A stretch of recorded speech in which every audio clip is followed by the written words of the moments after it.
see that people have entered and I can begin. People are filtering in now. Okay.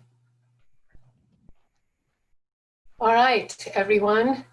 This meeting is called to order in accordance with the Open Public Meetings Act. Notice of this meeting was sent to the Home News Tribune, the Star Ledger, and the Highland Park Planet on August 28th, 2020, and was posted on the Borough website at www.hpboro.com and on the bulletin board of the Borough Hall, 221 South Fifth Avenue, Highland Park, New Jersey, on September 11th, 2020, and has remained continuously posted as required by law.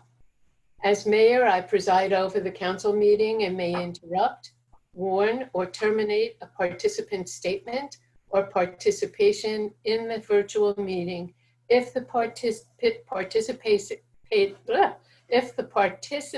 statement does not adhere to the 3 minutes provided to each participant for public comment, or if the statement is abusive, obscene, or irrelevant. Stephanie, since you're the last to join us, would you lead us in the Pledge of Allegiance, please? Sure. I pledge allegiance to the flag of the United States of America and to the republic for which it and one one nation under God, indivisible, with liberty and and justice justice for all. Thank you to our flag bearer.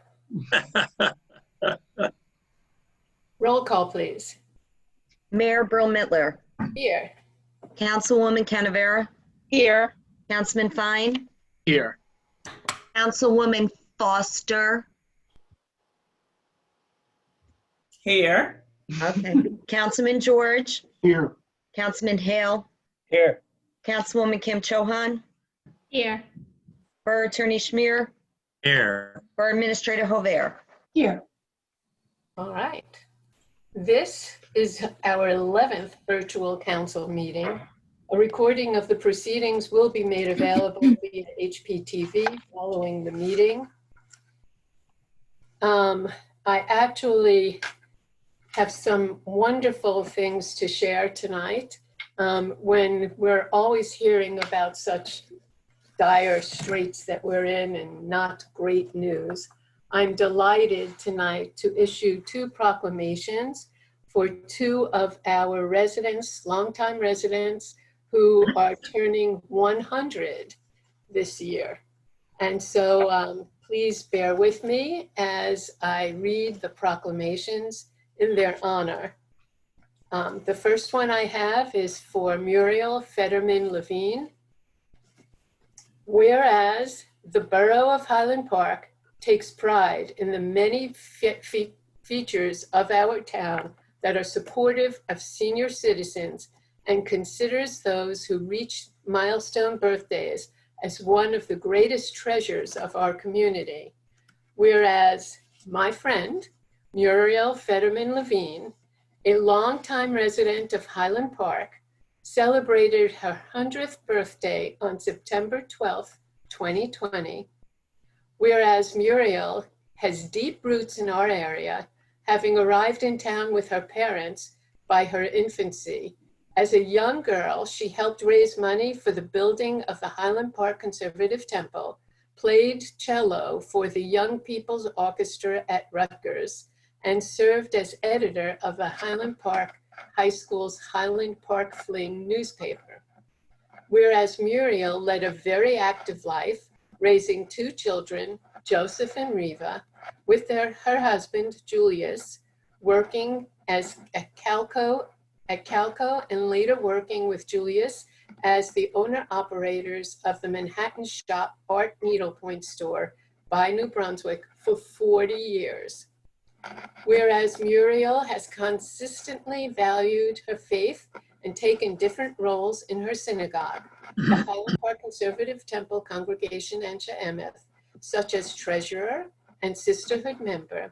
She has always a regular visitor to hospital patients at St. Peter's University Hospital and Robert Wood Johnson University Hospital for over 25 years. Whereas Muriel enjoys spending time with her 8 grandchildren and 3 great-grandchildren, and is known for her personal warmth and her agreeable nature. Whereas Muriel's family held a gathering earlier this month to celebrate Muriel's 100th birthday and to wish her much happiness and good health.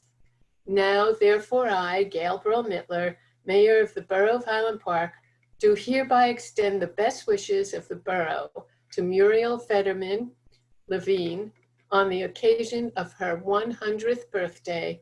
May she continue to enjoy the rewards of family, faith, friendship, and community for many, many years. Congratulations, Muriel. I'm delighted to issue this to you. Thank you all. And now we have another resident celebrating her 100th birthday. So this is for Julia Louise Talia, a resident of Parker Stonegate. Whereas the Borough of Highland Park takes pride in the many features of our town that are supportive of senior citizens and considers those who reach milestone birthdays as one of the greatest treasures of our community. Whereas Julia Louise Talia, a resident of Parker and Stonegate Assisted Living Residence, will celebrate her 100th birthday on September 20th. Whereas Julia is a lifelong resident of the Garden State, she was born in Union City, New Jersey, when it was called West Hoboken. She was the only child to 2 immigrants from the north of Italy, Maria and Emile Marone. Her dad was a manager of a silk mill in Union City, and her mother was a silk weaver during World War II. Julia lived in the Lakeview section of Paterson and attended Paterson Central High School, where she was a member of the Literary Debating Society. Julia later attended the New Jersey Business Institute, where she earned a secretarial degree in business. Whereas Julia led a very active life, marrying Alfred Talia in 1950 and raising 2 children, Alfred Jr. and Amy, working for 14 years as an assistant office manager of the Metropolitan Life Insurance Company at their office in Passaic, and organizing a successful effort to develop a library at the Paterson Public School. She supported her husband in his work as owner of Talia's Delicatessen and Catering in Paterson. She vacationed with him for many years in Spring Lake and celebrated 56 years of marriage with Alfred before his passing in 2009. Whereas Julia has been a resident of Parker at Stonegate in Highland Park since 2016, and whereas Julia savors spending time with her 2 children, Alfred, a physician, professor, and chairman of family medicine and community health at Rutgers Robert Wood Johnson Medical School in New Brunswick, and Amy, a retired attorney who lives on a farm outside Columbus, Ohio. She delights at her 3 grandchildren, Matthew, Christopher, and Evan, and in socializing with staff and other residents of Parker at Stonegate. She is known for her warm spirit and her agreeable nature. Whereas Parker at Stonegate will be holding an event to celebrate Julia's 100th birthday and to wish her much happiness and good health. Now, therefore, I, Gail Brill Mittler, Mayor of the Borough of Highland Park, do hereby extend the best wishes of the borough to Julia Louise Talia on the occasion of her 100th birthday.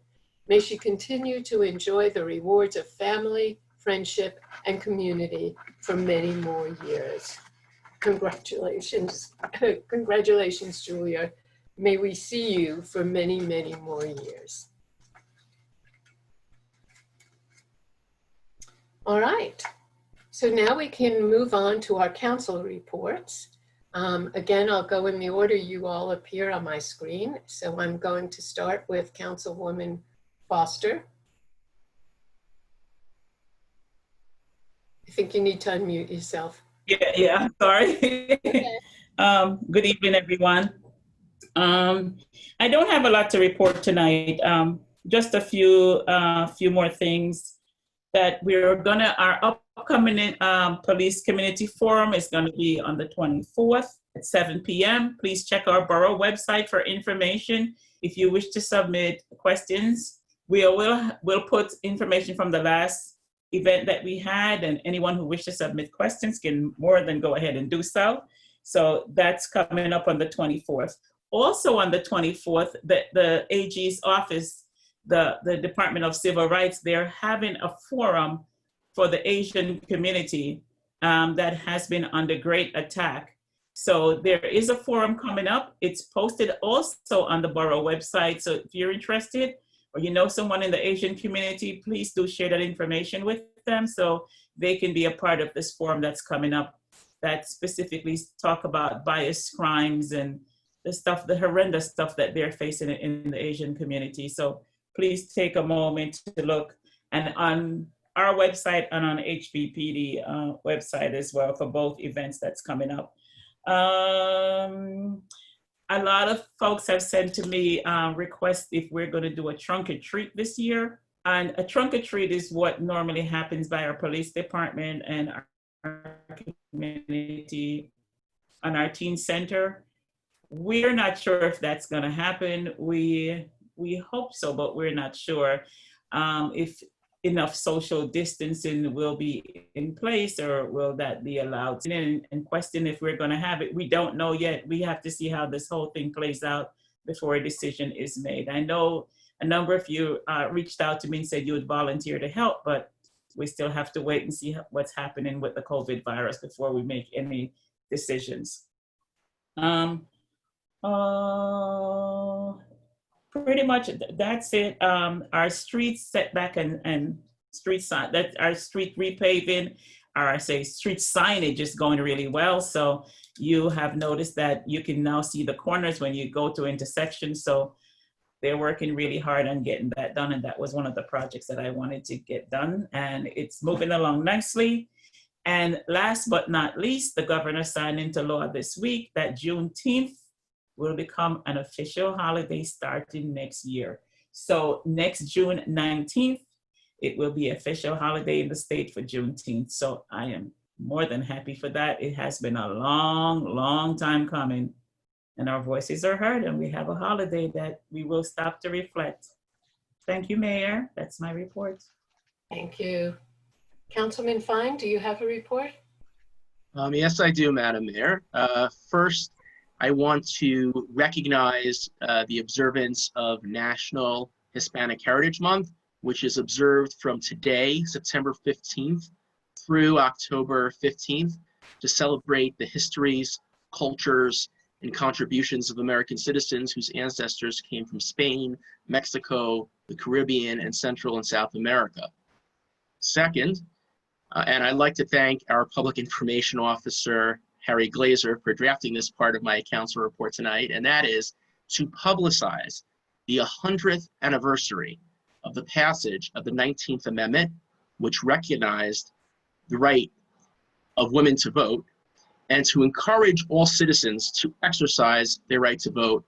The Highland Park Arts Commission is sponsoring the Voting Project, a month-long contest running from today, September 15th, through October 15th, that invites creative expressions of all types that highlight our right to vote.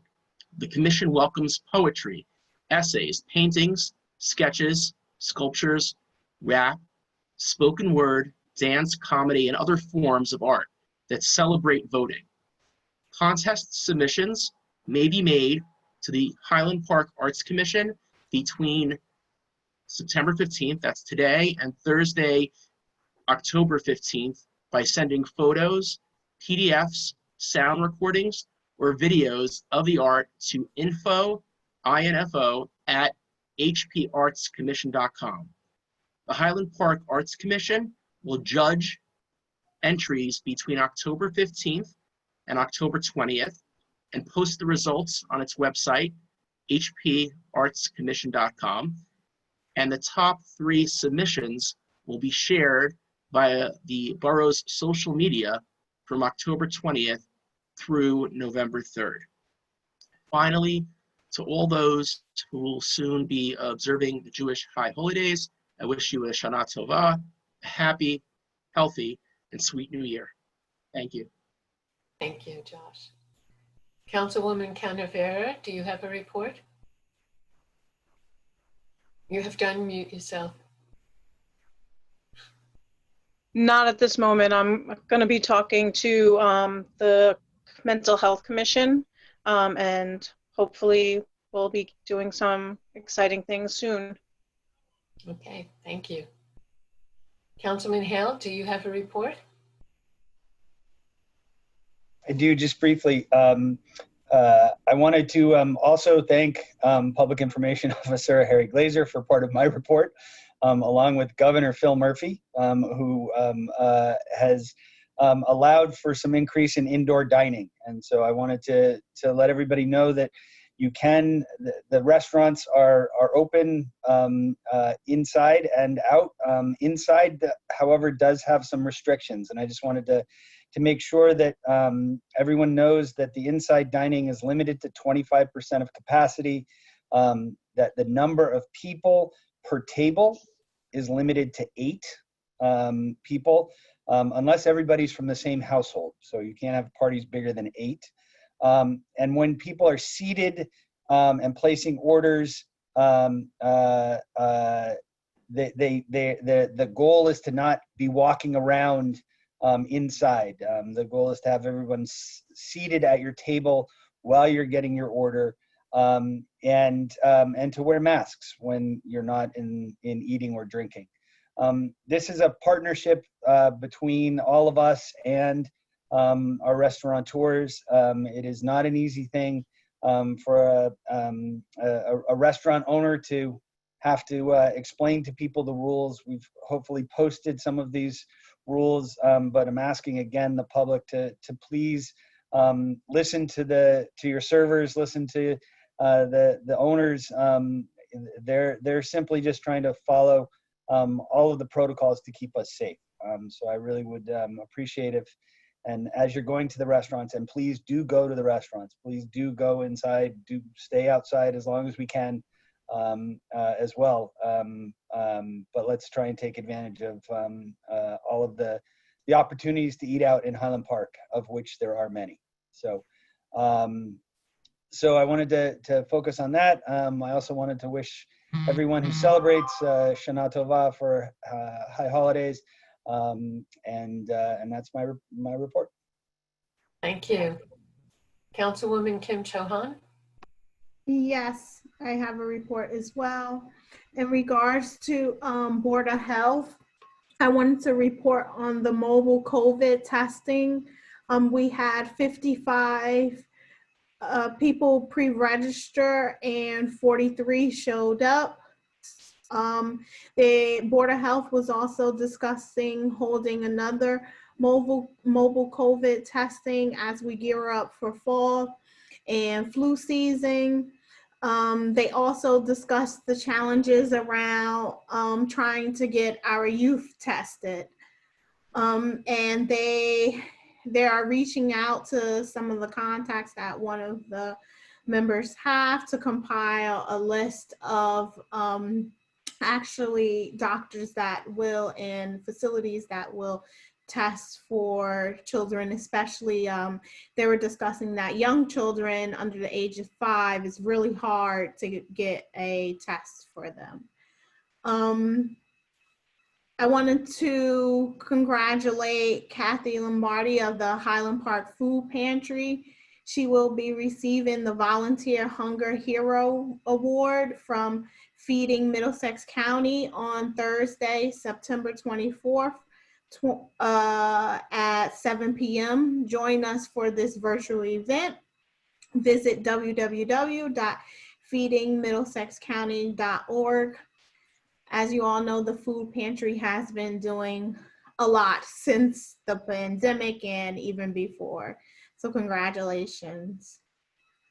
In regards to our housing buildings, they will be getting a comment box outside of the office to drop questions for the commissioners that will be read at our meetings, taking note of our population that is inside of our housing buildings. We've been having a little less public comment since we've been having virtual meetings than we normally would for in-person.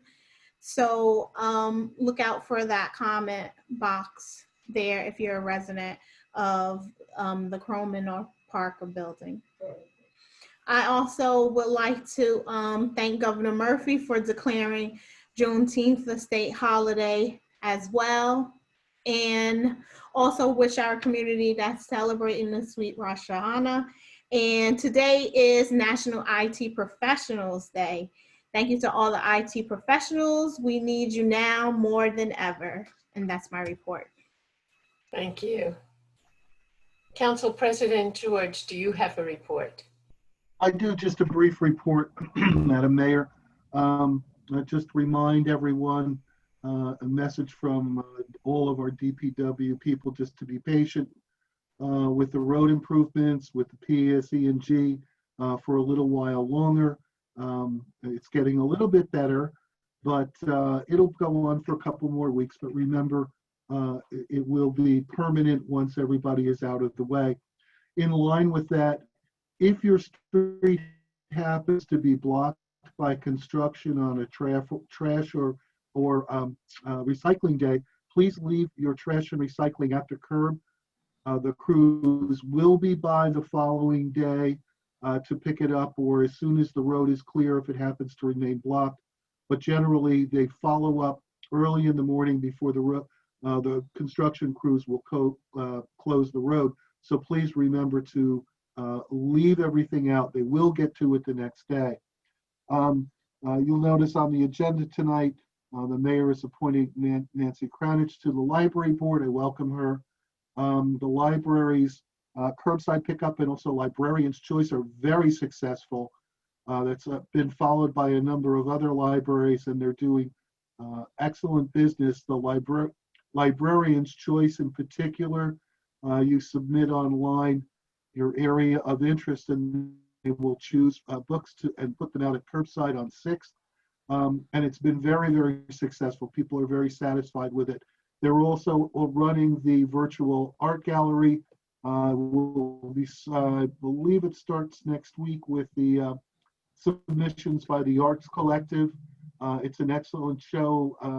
It's well juried by the librarian, so I hope you enjoy that. Finally, I extend my wishes and my family's wishes to all of you for the holidays, and I wish you to be safe and satisfied with family. Thank you, Mayor. Thank you. Borough Administrator, do you have a report? Just a few items, thank you. Just a quick update on the water and sewer department. Our annual hydrant flushing and inspection routine is upon us. You will likely see in the next couple of weeks flushing going on, meaning the hydrants will be run. Basically every hydrant will have to be exercised as part of this activity, which is required by regulatory statutes. So that's happening, and we'll send out nixles and Facebooks and all that thing, but I just thought I'd mention it here. The water and sewer bills were issued, so keep an eye out if you haven't gotten it. It's coming any moment. I know that's one that can slip through the cracks, so I just wanted to put that on everybody's radar. Councilman George mentioned the PSE&G work and the road paving projects on the 3 roads, South Park Avenue, Cherry Street, and South Adelaide, are underway. They're going in phases, working on the sewer components first, and then they'll come in and do tree work, curb work, and then come back in and do the final restoration that we're all looking forward to. So bear with us, and we expect that to be done by the end of October. Councilwoman Chohan reminded me that we have, she mentioned the Board of Health COVID testing, but a few people have emailed myself and other members of council regarding flu clinics. Those will be resuming this year. There will be 3, most likely starting in October. So if that's of interest, please make sure you check back on the Borough website and sign up for our newsletters and things so that you can know when those are happening. So that's all I have. Thank you. Okay, thank you. Borough Attorney, do you have a report? No report, Madam Mayor. Thank you. I just have a couple of things. First of all, I've been receiving some emails from residents who are working with their children remotely to try to get their work done. And they are asking me to ask our residents to be courteous and understand that many of our children and parents are trying to work through the e-learning that's been going on in our school district, and to please keep in mind those lessons go till 1 p.m. And if you could quiet down or keep the noise levels outside of people's homes as minimal as possible so that our children have the best opportunity to really learn while they're at home. So I put that out there and I ask our residents to keep that in mind. Finally, later tonight on the work session, the council will be discussing the deer situation in town. I want you all to know, we've received many, many letters from all sides of this issue. And it is somewhat emotionally charged on all ends. The council is really working hard and trying to learn as much as they possibly can about all sides of this issue. Tonight is an opportunity for them to discuss different aspects of it amongst themselves. There will be no decision on a hunt or no hunt later on today. It's just for us to have a discussion and think about what next steps are in terms of preparing ourselves for whether or not we're actually going to do this. So I wanted to make that clear.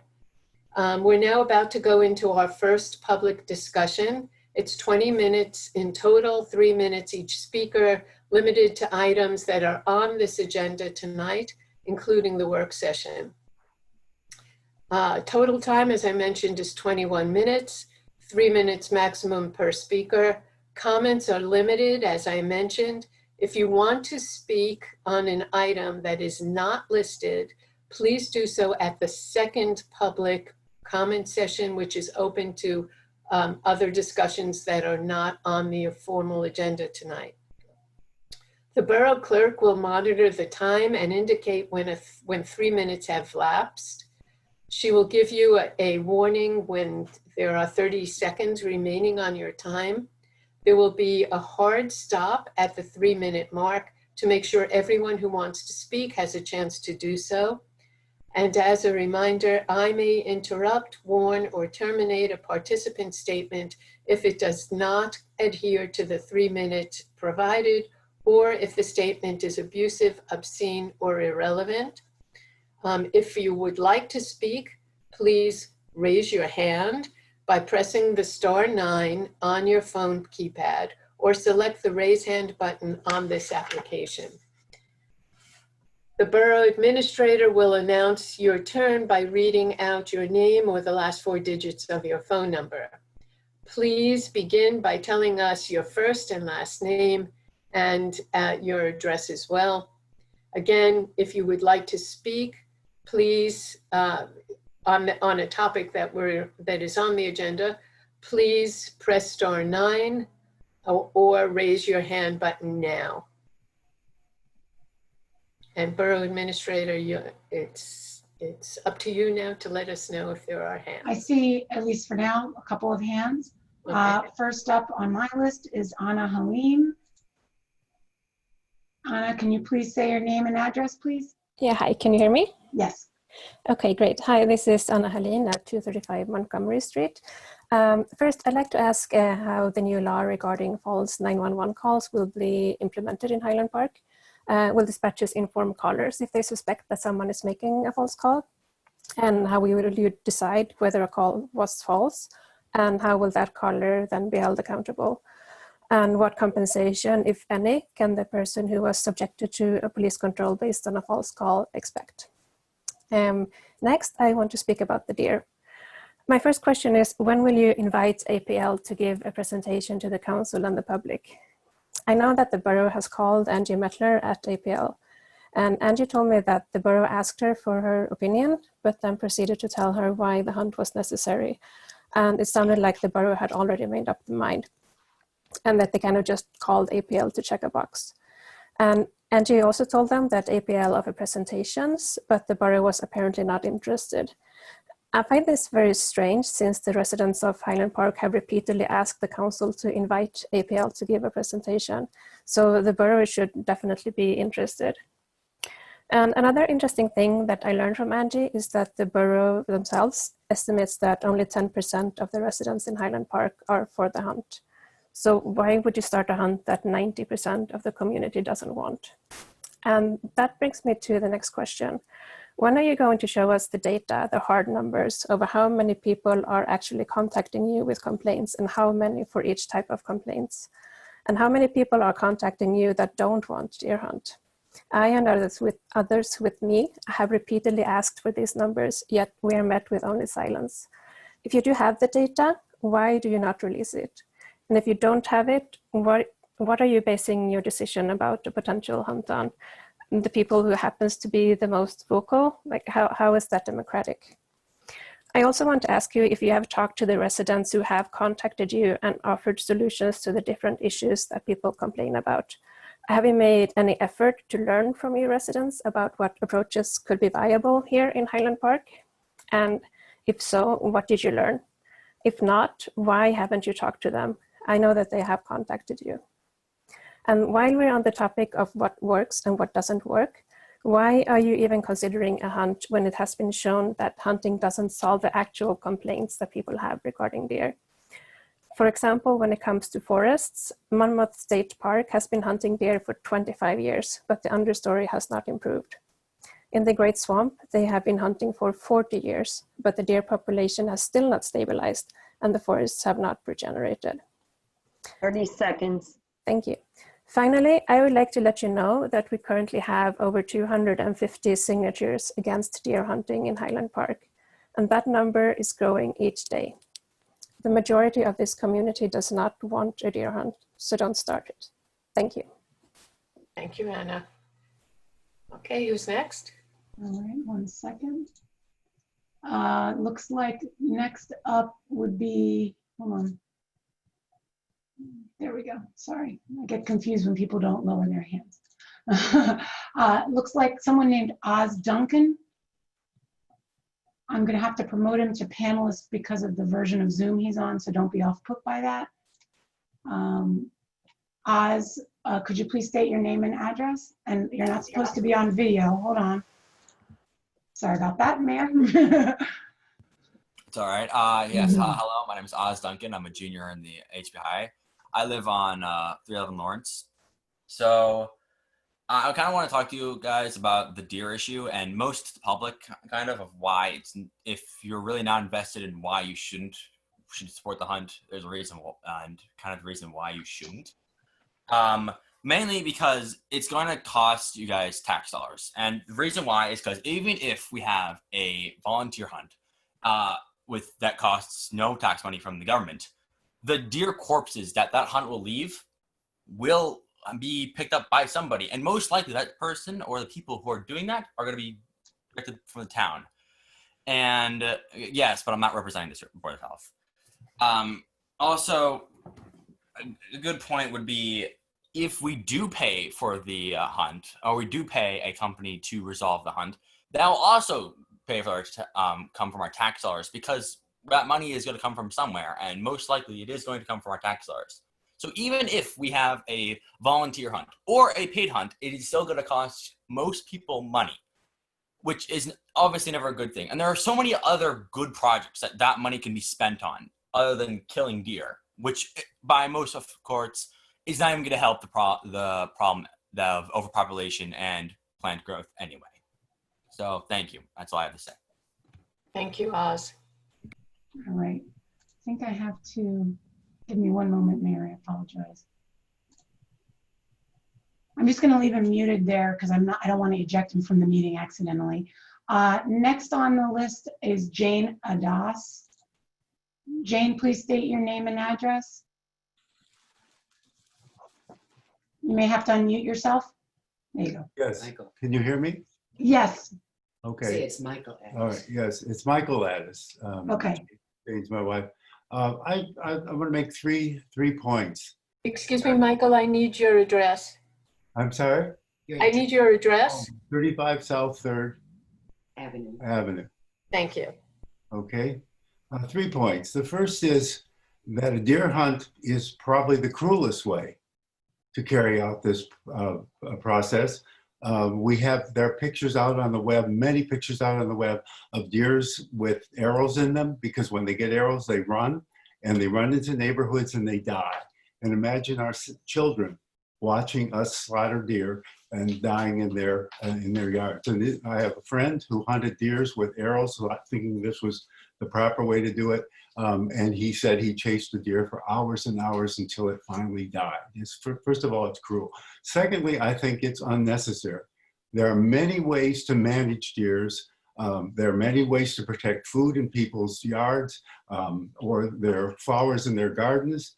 And one of the ways to do it is to contact the tree, the Bartlett trees or others. They have all kinds of devices to use. Another way is to have proper screening. If you have a vegetable garden, you can use the proper screening to protect your vegetables. The third thing is that it's a process that's is simply not going to work, because if you kill the deers in this area, a whole new group of deers will soon come in, and you'll have the same problem all over again. The crucial thing is they are gentle, wonderful creatures. We're lucky to have them. And if I had my choice, I would put a sign at all the entrances to Highland Park saying, this is the speed limit in Highland Park. We are a deer-friendly community, and do not exceed the speed limit or you will get a huge fine, because we want to protect our deers. I think it's wonderful that we have them. And I think that if we do anything, the one thing we could do is to control the birth of the females, but not kill the females, and certainly not kill the little deer or the bucks. It makes no sense whatsoever to me. Okay, thank you, Michael. Next on my list is someone who comes up as Lindsay H. Please state your full name and address. Hello there, can you hear me? Yes. Thank you. My name is Lindsay. I am at Magnolia Street, 324 Magnolia, and in the apartment complex. And what I would like to say, I actually said already in the last meeting, but I feel like it's prudent to say it again, which is a couple layers. Number one, a reminder that the Department of Fish and Wildlife will directly benefit financially from an annual cull, and therefore I strongly believe that their input on this is completely biased and not to be taken seriously, because they will say whatever they want because they know they stand to benefit financially from an annual cull. It wouldn't just be a one-time thing right now. Once it gets approved, that would be it. It would be an annual thing. And as other people have stated, it is completely ineffective. Other townships have been doing it for 10, 20 years and still have not seen an improvement in the numbers or confirm it is close to a solution to the issue. Number three, they say another person, Amar, stated the corpses would be picked up, but also prudent to think about is after how long. As we have said before, the deer will run and they will wind up in people's backyards, on public streets, on different areas of town. And then they might not be discovered, let alone picked up for days, for weeks, God help us, even months. That's something to consider. It's there's a lot of deer, yes. And if they are, hunters are trying to corral them, lure them to the meadows, that's great and all, but they're not going to stay there. They're going to get an arrow in them and they're going to run, and the hunters will not be able to chase them on foot because they will be up in the trees, as they have stated before. Also prudent to mention is that they don't lost my train of thought. I'm sorry. They don't. I'm sorry. The developer issue. It's a developer issue, not a deer issue. At the end of the day, it's a overdevelopment problem, not a deer problem. Due to the low speed limits in Highland Park, it's not actually a problem, except for those residents who complain about their problem in their backyards and the plants. But it's not really a concrete issue. It's really more about the overdevelopment, not the numbers of deer. We don't actually have confirmed numbers of deer, but we know the majority of residents don't believe it's an issue enough to validate hunting our family-oriented community. Thank you. Thank you, Lindsay. How are we doing on time here? Looks like I believe I marked we had till 7:50, and we have a few more hands, Mayor. Okay. Next up, Elena Gerstmann. You should be able to speak. Hi, this is Elena Gersman. I'm at 127 North 6th Avenue. A quick comment about the deer and overdevelopment issue. I haven't followed this issue, but I do want to say that I'm strongly against the hunting of the deer. And one of the things, Mayor, you mentioned that the families have asked you to make sure that we keep the noise down before 1 o'clock because of the classes.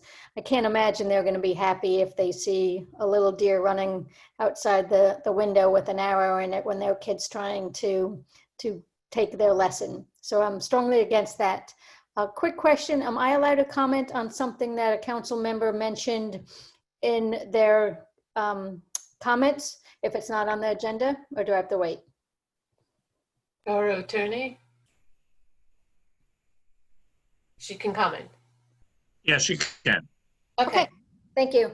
I just want to comment on something the Councilwoman Foster Dublin mentioned, the police forum that's coming up, which is great. I'm glad they're having it. And I believe that there's been a progress over the last year or so in terms of the police reform, especially when it comes to social, racial injustice, not enough reform. I think you all agree with that. I'm a big supporter of redistributing the funding of the police department, but what concerns me, I think that some of you are also, what concerns me is that we're asking the police department to make recommendations for themselves about their own budget. And why this concerns me is that both the New Jersey PBA police unions have supported and endorsed Donald Trump for presence. And I don't trust Trump's stance. Oh, sorry. I don't trust Trump's stance on the law and order. So the police department's, the PBA endorsement worries me because of the police department's following the PBA. I'll end my comments. Okay. Sorry about the dogs. Okay. And Elena, just so you know, though the police would put their budget together, it goes through the Public Safety Committee of Council, and they can make changes or work with the police in any way. So I hope that helps you with some of your concern. Terry? Yes. Next up, I have Tatiana. Should be able to state your name and address. Hello? Yes. Can you hear me? Yes. Yes, I'm Tatiana Gelfand, 118 North 5th Avenue. I also want to comment about the deer. And first of all, I kind of have a very general question or remark for the council. I know that I was not alone in contacting the council with many questions and concerns about the deer. Personally, I wrote several emails where I also presented some possible solutions, of course, very briefly, but I can go more into the details. And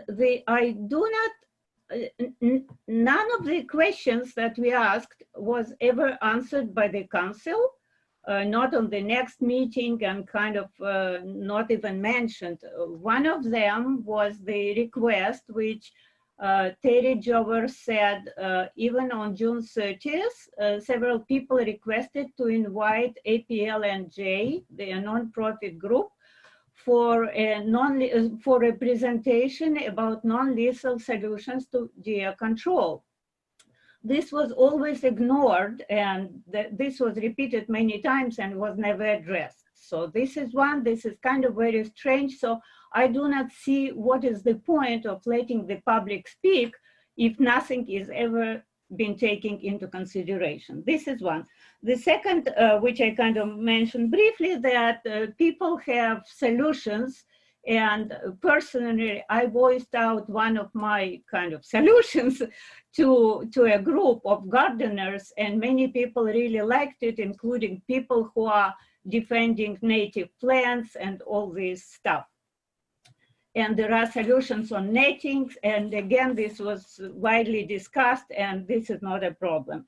And so I'm not repeating because, again, no one ever reads this, and no one shows any interest in knowing the details.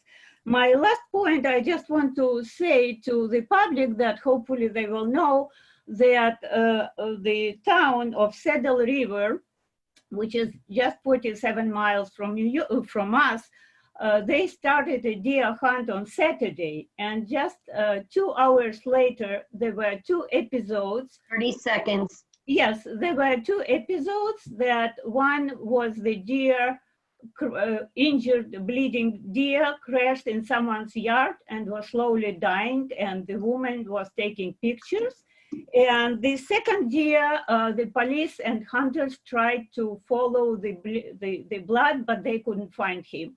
I also presented to the council in my letter today all the distances of the meadows and the distances from the residents' houses and from the school. Please take this into consideration, and we really would like to see how this will be addressed, because the distance from the meadows to the Bartle School is about the size of the travel of an arrow if the bow, in the bow hunt. Thank you very much. Thank you. Terry? Looks like we have time for one more. Frank Bridges, please state your name and address. Hello, I'm Frank Bridges. I'm at 119 Park Place. Just wanted to voice my concern, like a lot of other people. I'm against the deer hunt per se. If the data shows that we have too many deer and they're causing damage, I totally get it. But I'm sure there's other more humane ways. I just think as a people, to go out and kill these deer in such a small town, and to also call it a hunt when these deer are clearly urbanized. I could just back my car out and run one over. It just seems like not a good way to teach our kids and teach other people that this is the way that you solve a problem. And to be quite honest, a problem that we created ourselves, because we probably could have curbed this much earlier on into getting to this point. And that's it. That's all I got to say. Thanks a lot. Thank you, Frank. Okay, Mayor, I just, full confession, there's 1 minute, I guess we only have 1 minute left, so you tell me what to do. Do you have people waiting? There's 3 more hands, yeah. Okay, so let's do one more hand and then move on. All right, last person, Emma B, state your name and address, please. Hi, can you hear me? Yes. My name is Emma Barker Lassar. I'm at 233 Raritan Ave. I guess I really just want to say, I'm completely against a deer hunt. I recently moved to Highland Park with my husband in May. And, I honestly would be really disappointed to find out that this town that I'm really falling in love with would participate in something so needlessly brutal when, like many other people have said, there are tons of other non-lethal options out there.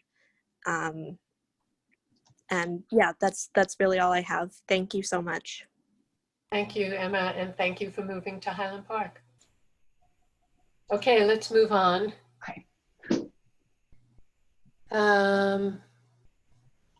Clerk, can you please report on advertising the ordinance amendment to Chapter 9 Equity Commission for consideration of passage on final reading by title? An ordinance of the Borough of Highland Park, County of Middlesex, State of New Jersey, amending Chapter 9 of the Code by deleting sections 100 to 102 was duly advertised for consideration of passage on final reading by title, and affidavits of publication are on file.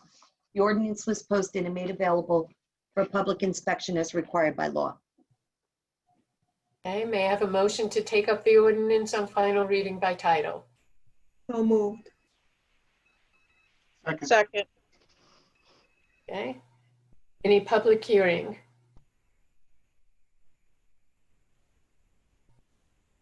All right, seeing none. May I have a motion to adopt or reject and advertise the ordinance on final reading by title? Motion. Second. Roll call, please. Councilwoman Canavera? Yes. Councilman Fine? Yes. Councilwoman Foster? Yes. Councilman George? Yes. Councilman Hale? Yes. Councilwoman Kim Chohan? Yes. Okay. Clerk, could you please report on introduction of ordinance amending sections of the code to update language that more accurately Mayor? refers? I'm sorry? Terry has a question. I sincerely apologize. I may have zoned for a second, but did we have the public hearing? Yes, I asked for. I'm sorry. I just didn't want to move on and screw something up. I apologize. Pay attention. I'm sorry. I was reading the agenda and then I realized, did I miss that? Okay, sorry. Okay, I'll start over. Sorry about that. Clerk, can you please report on introduction of ordinance amending sections of the code to update language that more accurately refers to persons and disabilities and the accessible parking associated therewith for consideration of passage on first reading by title? So moved. Second. Wow, you didn't even let me read. Oh, sorry. He wants me to read. Wow. Supposed to read an ordinance amending sections of the Borough Code to update language that more accurately refers to persons with disabilities and the accessible parking associated therewith has been introduced in writing by the Health and Human Services Committee for consideration of passage on first reading by title. May I have a motion to adopt or reject and advertise the ordinance on first reading by title? Motion to adopt. Second. Okay, roll call, please. Councilwoman Canavera? I first would like to thank the clerk for all of your hard work on this. I know it took you a long time to get all the wording correct, and I thank you profusely for that. Yes. Councilman Fine? Yes. Councilwoman Foster? Yes. Councilman George? Yes. Councilman Hale? Yeah, I just want to echo also to thank the clerk for the hunting and pecking that was required to make this happen. It was truly very, very difficult, but also to thank Councilwoman Canavera, who, when she was on the Universal Access Committee, was sort of instrumental in helping to kick this off and start this process. So thanks to both of you for making these important changes. So I vote yes. Councilwoman Kim Chohan? Yes, and same thing as everyone else said. Thank you, thank you. Yes. Okay, we're moving on to the consent agenda. May I, oh yes, Borough Administrator. This time I'm raising my hand with purpose. There was an error caught on the salary resolution, which is item 11. So before we move forward on the vote, I just wanted to spell it out because I want to get everybody's salary correct in the system. It was our 2 water and sewer workers. We didn't have the titles labeled properly, so that has been corrected for both David Baldwin and Jose Gonzalez, and it's all in accordance with our contract and the MOA that we've struck with the union, so there's no kind of surprises on the numbers, but we caught an error in the first draft and we want to make sure the final version will reflect that the clerk certifies, and she has the corrected version, reflect the correct titles and salaries for those 2 individuals. So can we keep this on the consent agenda with those changes? Madam Mayor, I would move the consent agenda with the amendments to the salary ordinance as proposed by the Borough Administrator. Thank you, and I apologize for the mistake. Okay. May I have a motion then to adopt the items 11 through 14 with the change amended to 11? So moved. Motion to adopt. Second. Roll call, please. Councilwoman Canavera? Yes. Councilman Fine? Yes. Councilwoman Foster? Yes. Councilman George? Yes. Councilman Hale? Yes. Councilwoman Kim Chohan? Yes. I am delighted to be appointing Nancy Cranich to the Library Board of Trustees. May I have a motion to confirm? So moved. Roll call, please. Councilwoman Canavera? Yes. Councilman Fine? Yes. Councilwoman Foster? Yes. Councilman George?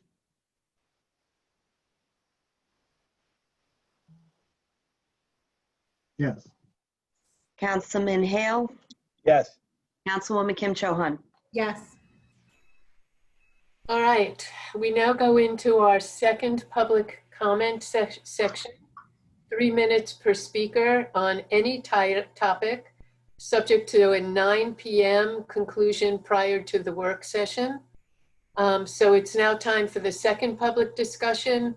Each speaker has 3 minutes, but may comment on any topic. Borough Clerk will monitor the time and will offer a 30-second warning and then indicate when 3 minutes has elapsed. The session will wrap up by 9 p.m. So same directions as before. If you would like to speak, please raise your hand by pressing *9 on your phone or select the raise hand button on this application. The Borough Administrator will announce your turn by reading out your name or the last 4 digits of your phone number. Please begin by telling us your first and last name as well as your address. Again, if you'd like to speak about a topic on or off the agenda, please press *9 or raise hand button. Borough Administrator, please announce the first speaker. I'm going to unmute Ravi Duncan. Please state your name and address. Hi, it's Ravi Duncan, Lawrence Ave 311. I have 2 points I'd like to make. One is regarding to the Equity Commission. There was something on the agenda that seemed as if this is being dissolved in favor of an advisory council. And to clarification, what does that mean? And then the second is, when is going to be the first meeting for this wonderful advisory council, this Equity Advisory Council? The second point, again, regarding the deer hunt, I'm sure you're probably sick and tired of hearing this, but maybe that'll get the action happening. I think 2020 has been hard enough. We've been immersed in death and negativity, and it just seems like murdering deer right now is probably not what we want to add to the plate. That's not how we want to end 2020, and that's certainly not how we want to begin 2021. That is all I have to say. Shana Tova, everyone, and bye. Thank you. Not Tova. Just so you know, Ravit, at the last council meeting, we spent a good deal of time talking about the transition from the Equity Commission to the Equity Council. Just in summary, last meeting we appointed all the members to the Equity Council. It basically will have the same functions. The actual paperwork on the ordinance calls up the bylaws that were originally created by the first Equity Commission, and they are in writing. The main difference is the council will work directly with me, which we are hoping will streamline the process somewhat. Okay, next. Next up is Amy Livingston. Please state your name and address. Hello, Amy Livingston, 229 South 11th Avenue, and you'll be pleased to know I have nothing to say on the subject of deer. What I would like is to ask the council to consider at its next meeting a resolution to support the Energy Innovation and Carbon Dividend Act. This is a bill that seeks to address climate change by putting the costs of greenhouse gas emissions where they belong on the biggest emitters, rather than on the people in the hardest hit areas who are often low income, often people of color, usually not major emitters of greenhouse gases. Does this by directly imposing a fee on the burning of fossil fuels, but it is not a tax per se because the money does not go into the government's coffers. It goes into a fund, the proceeds of which are distributed equally to every household in the US, which would primarily benefit lower income individuals. The money would in their case, more than offset the increased cost of fossil fuels, but those increased costs would still give them an incentive to reduce their use of fossil fuels as it would for others. So this is beneficial for people and beneficial for the planet. It is currently before the House as HR 763, and the group that I represent, the Citizens Climate Lobby, is seeking endorsements from local governments, from business leaders, and from other prominent individuals to draw more attention to this bill and help to get it passed. You can find more on the website, energyinnovationact.org, and I would be happy to answer any questions you have about it as well. I hope you will consider bringing this up as business at your next meeting, and thank you for your time. Thank you, Amy. I'm going to ask Council President Phil George, who has the environmental and sustainable committees in his bucket, to have the committees look at this and see if there is a resolution you can get forward that your committee and then the council can discuss. We'll put it on the working agenda for the Public Works and Environment Committee. Thank you. Excuse me. Next up is Ashley Hartwick. You should be able to state your name and address. Ashley, you might need to unmute yourself.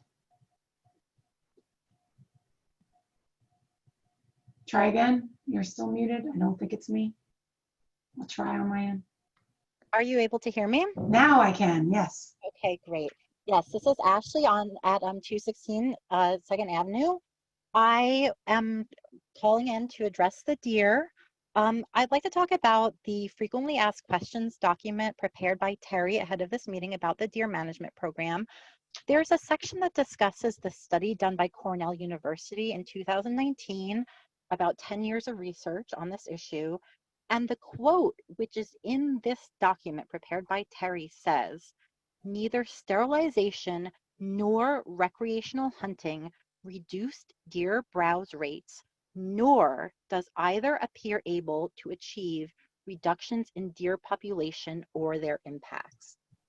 So I don't get what we're doing here. If it does nothing, if it doesn't reduce their population, which is true because of the rebound effect, then why do something that costs money, adds stress and conflict and discord to our town? It doesn't make any sense. I'd also like to say that there are many things that for years residents have asked the council to address, like the huge potholes, the stoplights that don't work, the clogged storm sewers. They continue to go unaddressed. Why do they go unaddressed when the majority of residents are asking for them in favor of something that nobody asked for, benefits no one, and does nothing but introduce discord and hostility into our town? Why prioritize this over the many, many practical daily problems that we raise that still aren't being addressed? And the last thing I would like to ask is many questions that I have regarding safety, which I've never heard being addressed by anyone who is proposing this deer hunt.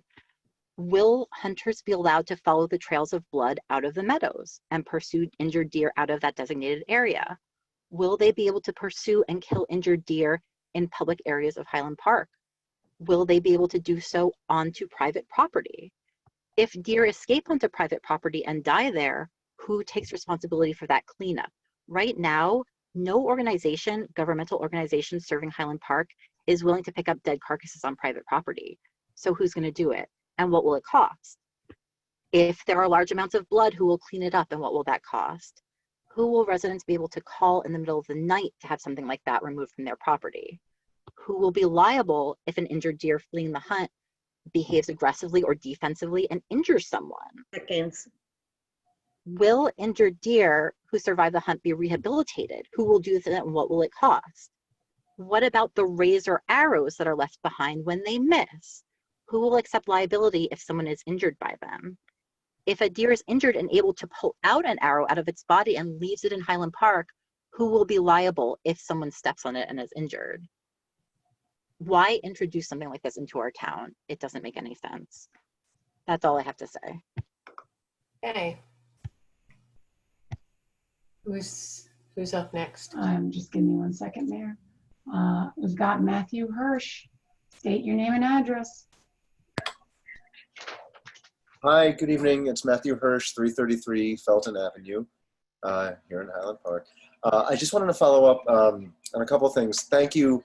At your last meeting, you passed a resolution in support of Senate Bill 2340, which is sponsored by Senator Troy Singleton in South Jersey, and that bill is designed to build off of Governor Murphy's Executive Order 106 that puts a moratorium on foreclosures and evictions.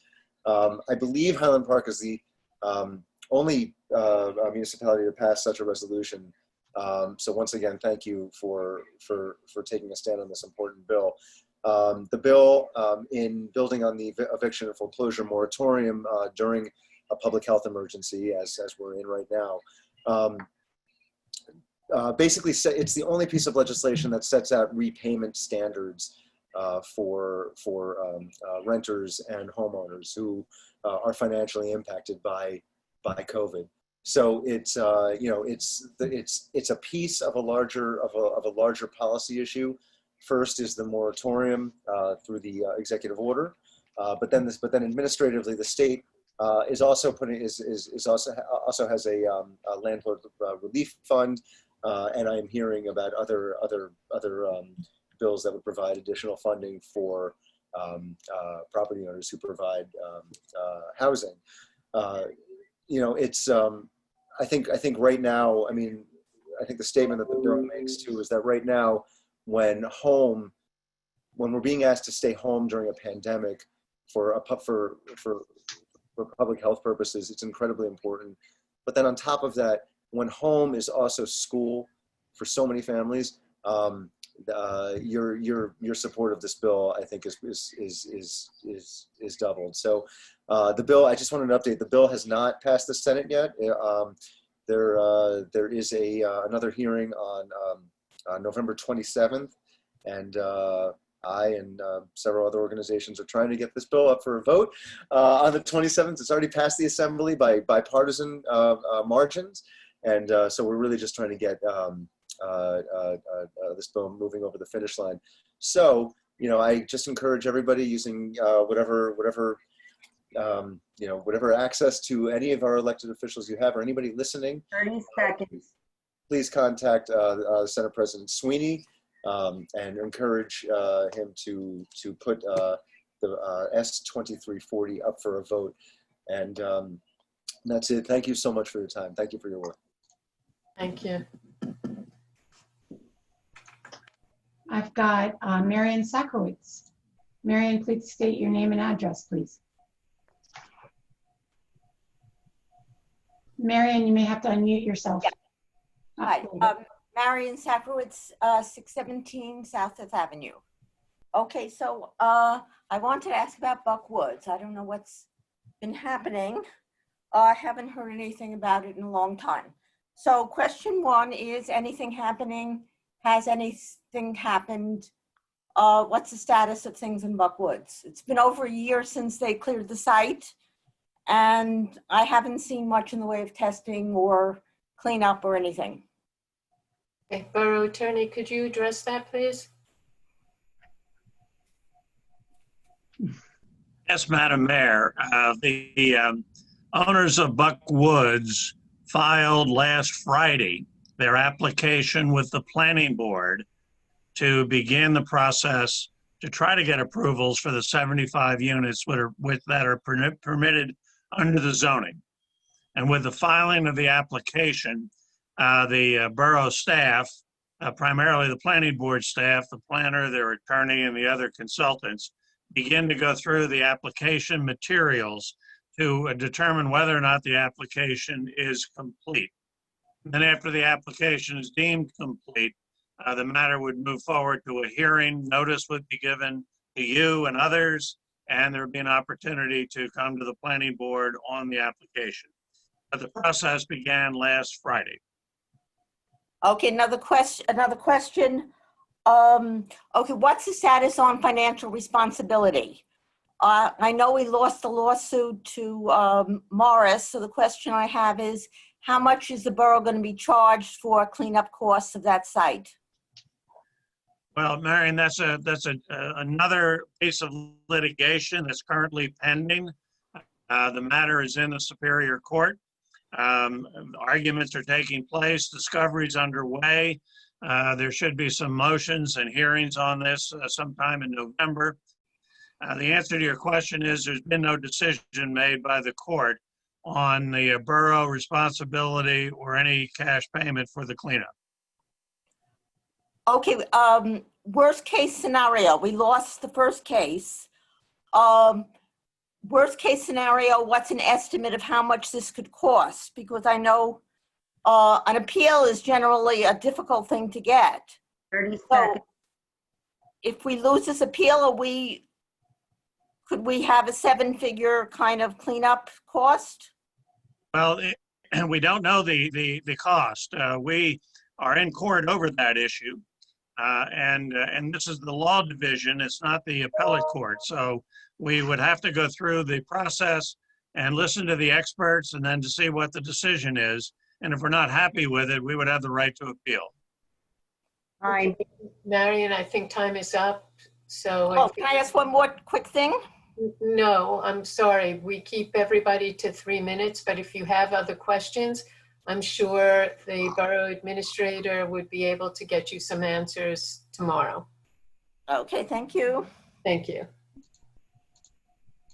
I believe I see no other hands raised, Mayor, so that may have been our last public comment. Okay, may I have a motion to skip the recess for 5 minutes? So moved. Okay. All in favor? Aye. All right, let's go right into the work session. No formal action will be taken during this session. So first up is the deer management, Terry and Elsie. I have to stand for a minute. My chest, my hips are killing me. Maybe we should do it. Can we do it the other way around? Because that's probably gonna be long.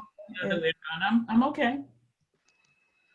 Oh no, the e-scooters. I was saying the e-scooters is probably easier than, or maybe not. Well, No. let's just follow the agenda. Okay, because deer management. Mayor, do you want me to jump in? I'm not sure what's. Well, Everyone, we did not have an orchestration meeting, so I'm not sure who's going first. We asked everyone to submit any questions that they may have. So Terry could be prepared. So you see what she sent out this afternoon, which is a very comprehensive list. And we were asking people to submit that information so we could get most of the answers to the questions. At this time, we just want to see if there's any additional questions that you guys may have. And we can answer them, and then we can further discuss. And I should mention one thing, because you mentioned the document I sent around. It sounded like someone got their hands on it, not that it was a secret, but it is a draft. I should have probably put draft all over it. In part because of the fact that we need it to be proofread. I have actually sent it out to some people who know more than me on some of these topics for their finer grain review. And I wanted the chance to incorporate any questions of council's or the public that may have come up this evening before we make it available on the website, and we plan to do that. But it was a draft to help you guys think about the conversation tonight.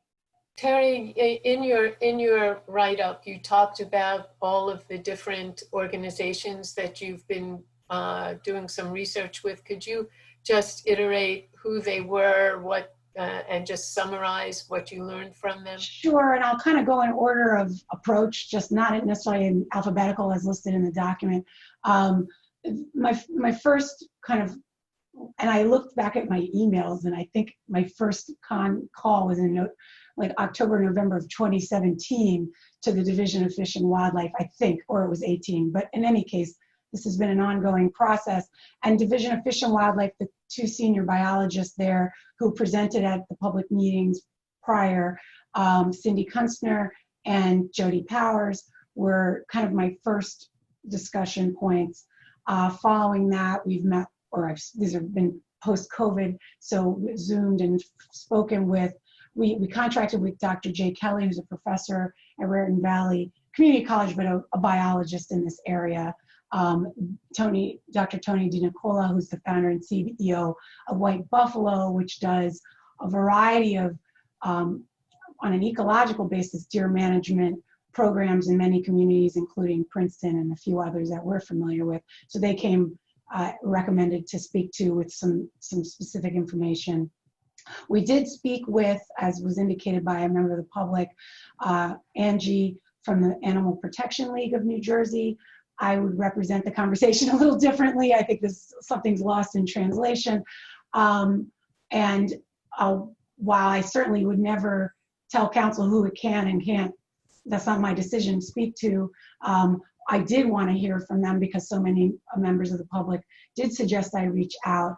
And I never received follow-up information, which I was expecting to get from them. So I think there was a disconnect there in that conversation. But they are an advocacy group, and they have a perspective as other groups do as well.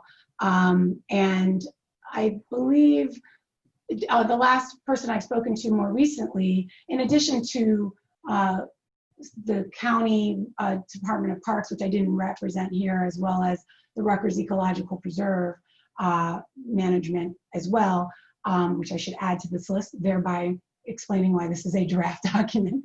But also someone from the Rutgers Cooperative Extension who manages properties on behalf of Rutgers in other parts of the state, near and far, who has a lot of experience with controlled hunting, who also happens to be a resident. His name is Joe Paulin. And so he was extremely helpful in kind of thinking through some of the mechanics of how some of this might play out if council decides to go in this direction. So we've been feeling out different expertise as required, but there's more work to be done if it's decided that a controlled hunt is appropriate for the Meadows property. And we will certainly seek out that expertise as we need it. Okay. Any council members have any questions that they want to ask Terry based on that document? Phil? Yes, one of the things that's spelled out to some extent is the process, which is the decision that the council would have to move by resolution to move forward, and I agree.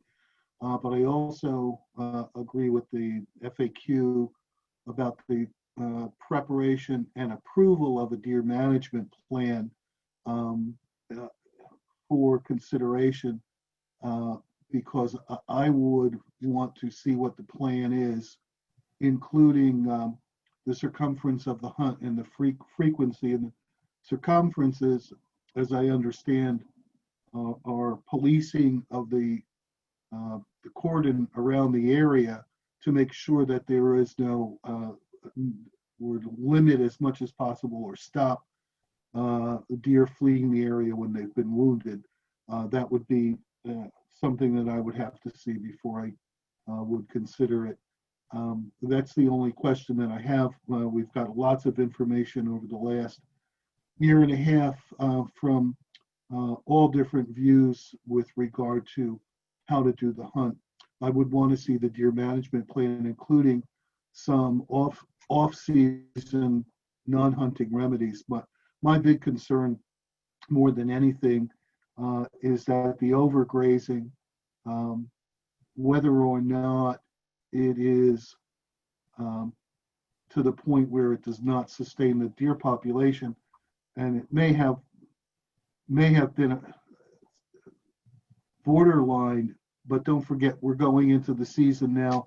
The volunteers who tend the native plant sanctuary and the Meadows Trail area note that it has been overgrazed. The native species are disappearing, which in turn affects the other wildlife, migratory birds, and so on. So there is a domino effect, but we are also closing in within a few months into the winter season, where the plant flora are much less available.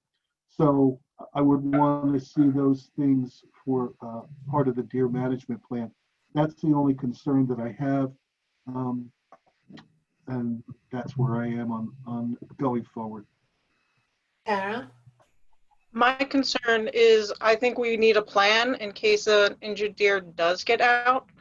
I mean, personally, I live a block away from where the hunt would be if we did approve it, and I don't want my son walking outside or myself walking outside and seeing a deer, you know, running around with an arrow or laying on my, you know, in front of my apartment. So we need to come up with some kind of a plan as to how we can address that. And that would be part of the management plan that Terry would. Right, and I do know that that concern has come out loud and clear from a lot of the communication that I've received from council, who have received it from the public, as well as what I've seen on social media, et cetera. So that's clearly got to be articulated well so that everybody understands what could happen and what would happen if it did happen, and who would be responsible for what. So I hear you. Yeah, because it says in the fact, you know, to let the police notify the police if they're on your property, but it doesn't say who's responsible for removing it or what's going to happen. Right. And honestly, that is something I have to, I'm fairly confident, but again, I'm saying this without knowing with certainty, that the hunters are not allowed to go onto the private property and kill the deer or whatever. But I don't 100% know that. So that's a very good point that we need to get a better answer to, because this is a, you know, it's a residential area in the adjacent, and that we need to be prepared for that eventuality. Thank you. Matt? Yeah, we need a deer management plan. I mean, I think the way that we've been talking about this is that it feels to me like for a lot of people that it's either a hunt or there's nothing, or there's a hunt and we don't do anything else. And I think that there are examples in other municipalities of where it's not hunt or nothing, it's hunt and there's a number of things that can be part of a deer management plan, including a hunt, including you know, other changes to gardening, other changes to, you know, there's a laundry list of things, and I think that I would be very much in support of having a deer management plan, you know, that outlines all of those specific options and how we look at this comprehensively, and how we say that this is our plan for managing a problem in Highland Park, and how we do that. And so a hunt is, I think we've seen quite a lot of evidence that there is some value to doing that, and that there is some reasons to make that a part of it. But I hope that our deer management plan would incorporate other aspects as well, to be as effective as possible. And I know that that's part of where we're headed, but I think that having that plan and moving in that direction is where we need to go. Anybody else want to comment? Yeah, I have some comments. When we talked about the Animal Protection League, but so what was the outcome of them doing a presentation for us? Or was that an option? Did they offer to do a presentation? Oh yeah, they offered, many folks offered to come forward, I guess, and maybe I misread the tea leaves, but I didn't think we were setting up a debate. I thought we were, so that, but I mean, they offered to come out. I'm not just denying that. But this, I did not get a request to bring them in from council.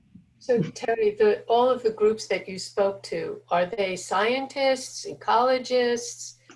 A lot of them are. But I felt, and I guess I know there's a position out there about the Division of Fish and Wildlife, but as a person who works for local government and the DEP is part of our life and structure, and the Division of Fish and Wildlife within the department, it was my perception when we brought them in, we were bringing in a more of a neutral party. I understand now that a lot of people don't perceive them that way.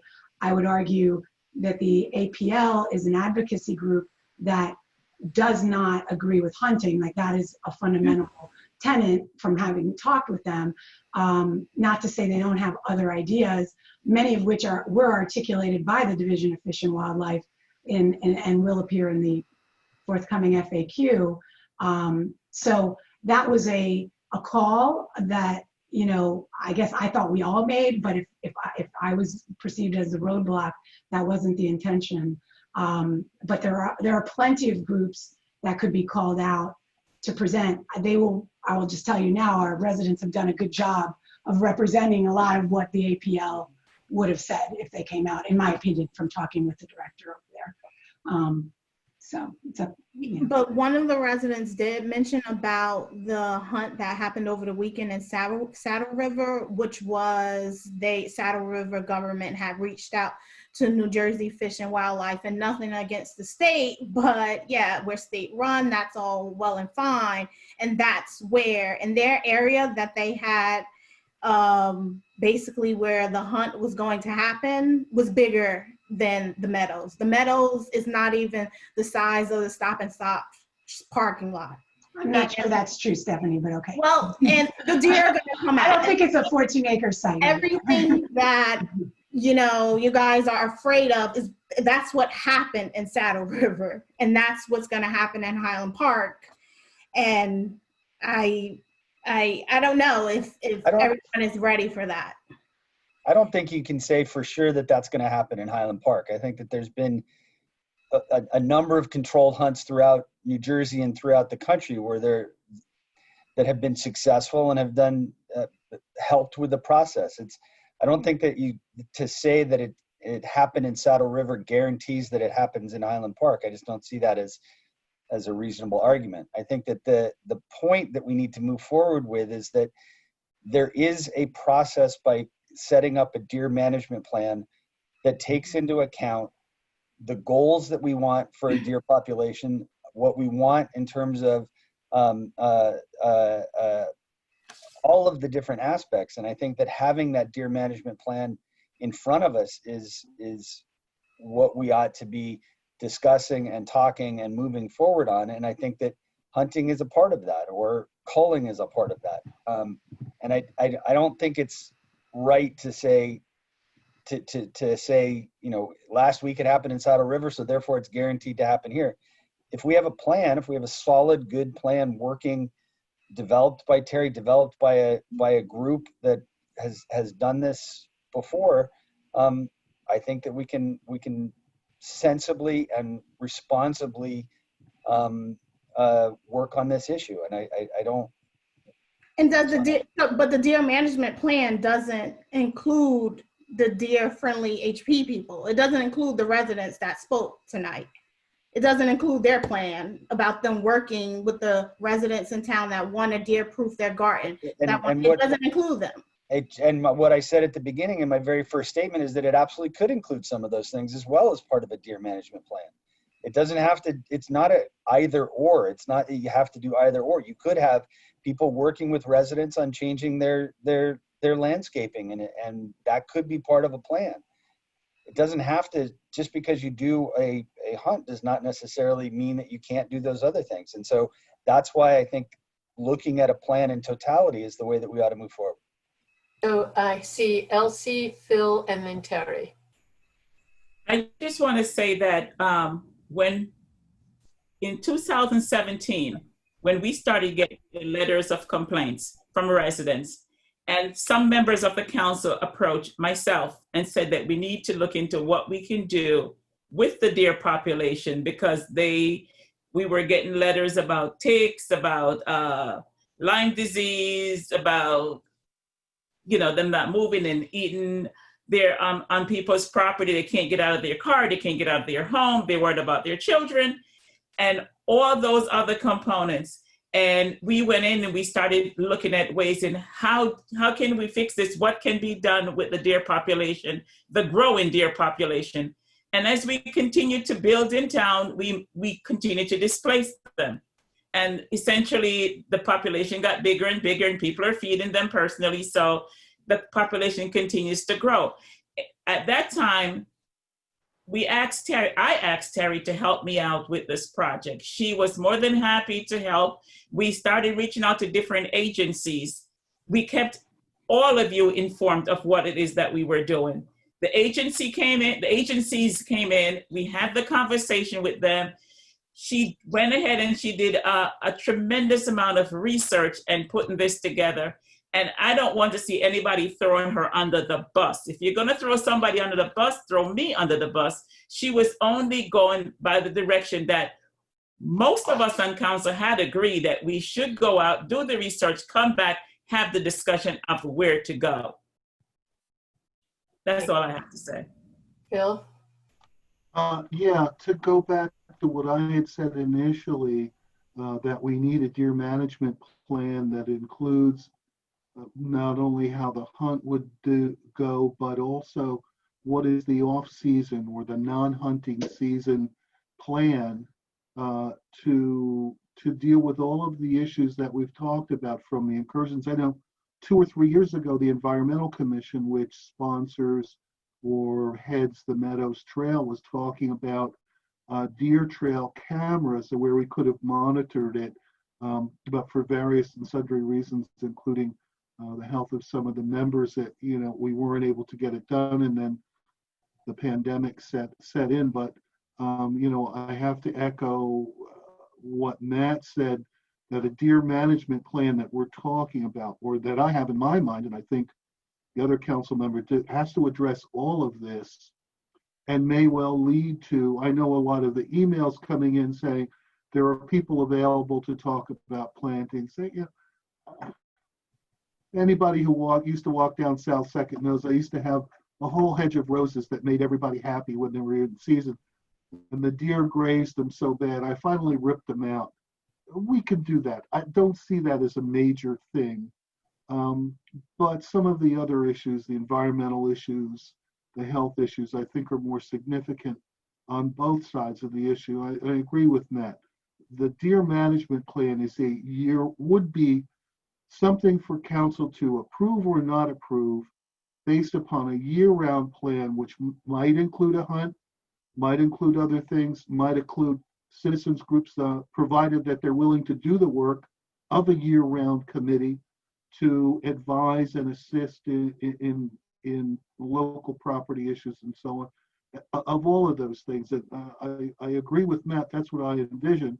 And to her credit, their credit, Terry and Councilwoman Foster have put a lot of work into this and pulling that together, and circulating the information from the last 18 months or 2 years as it comes in or as it's made available to them. So I think that the information is there for us to decide at the next council meeting whether we authorize the work to be put into a deer management plan, which we can vote up or down once we see what the parameters of that plan are. I agree with Matt I agree with Elsie. I think that's the next step to be done. Okay. Josh had a question. I know, Terry, you wanted to talk. I can wait till after Josh. I have a couple just clarifications, and it's not urgent. I just wanted to address the issue. I've heard from my colleagues, many of our residents over the past few years about the deer situation in Highland Park, and I've always supported the need to address the issue. The question has always been how best to address the issue. And after listening to the representatives of a number of our volunteer borough commissions, after reading all the emails from those who are for a hunt, those who are adamantly opposed to the hunt, and after considering all sides of the issues, discussions with my colleagues, and also the opinions about the costs and effectiveness of different methods, I've determined that in the interest of our environment and also public safety, that I'm in favor of establishing a controlled bow hunt in Highland Park at the Meadows property. With that said, and along the lines of what my colleagues said tonight, and while we're not making any decisions tonight, I, like Council President George, would move that the Borough Council should consider a resolution at our next meeting that would authorize our Borough Administrator to draft a deer management plan by the end of this year, one that would specifically include controlled bow hunting. Thank you. Okay, so Terry, I'm going to ask you to put together thoughts on a resolution authorizing a deer management plan, which the council will have an opportunity to go through in great detail. You heard some of the concerns tonight, so those should be part of the thinking on this plan. Can I say one thing, or are you guys? So go ahead, Stephanie, and then Terry, I know you. I think before we make a decision, we do need to bring in other organizations other than New Jersey Fish and Wildlife. Through the Oprah request, the emails that are floating out there from us council members saying that, oh, you've heard that the deer are ill and COVID-19 started with ill animals. Like, we're not professionals in this area.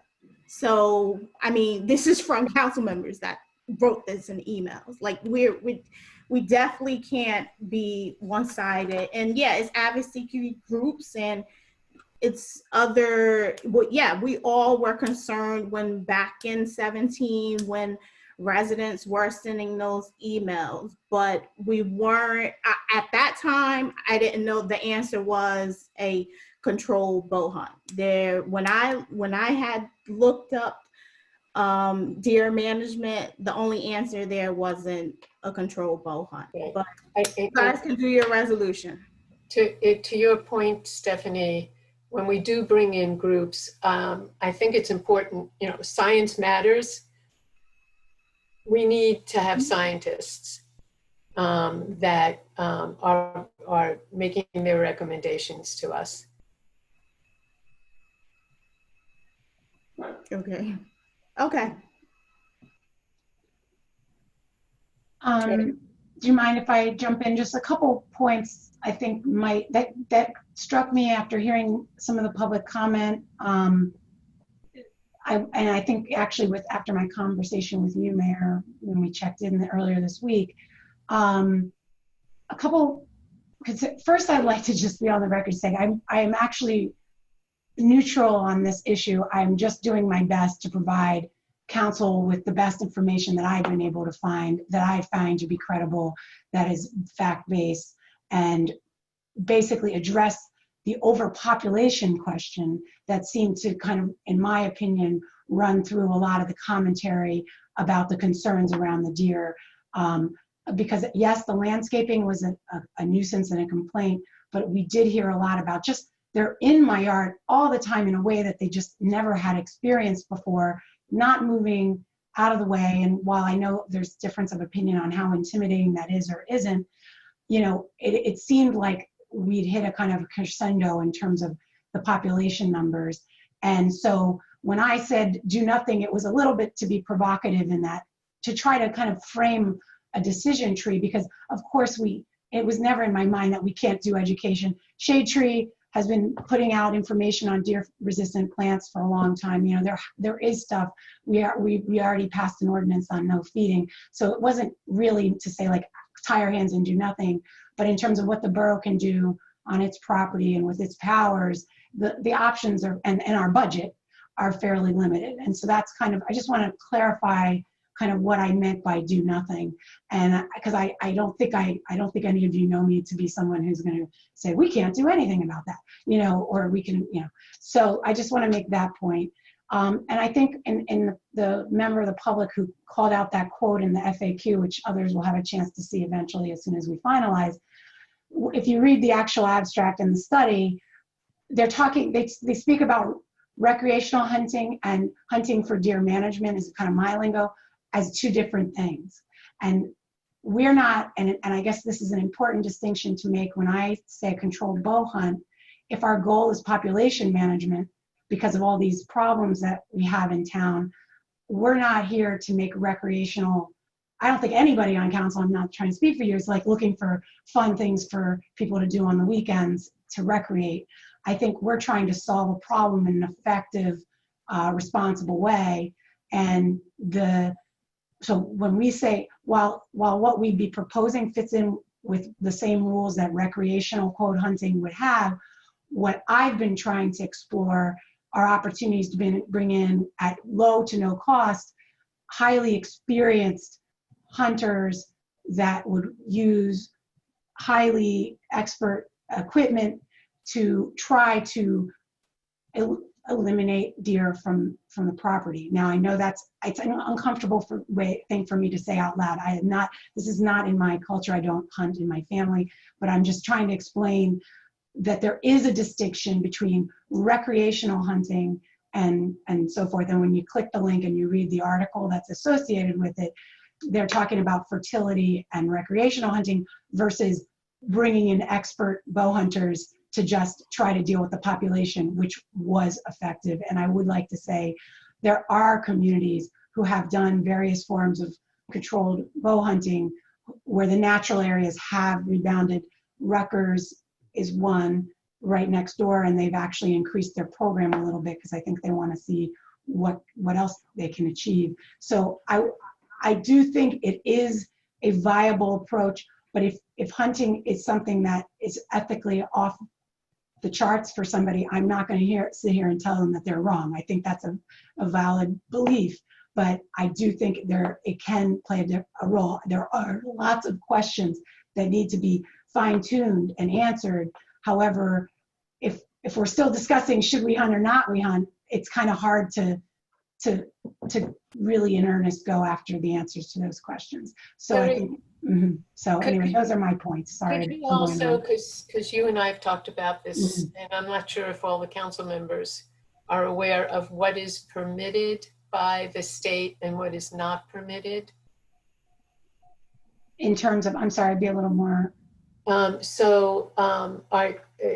Gun hunting. Oh, okay. Well, archery, and this is in the archery family, what we would be doing. It has the longest hunting season, the September through February, roughly in the zone that we're in. There's different rules depending on what zone you're in.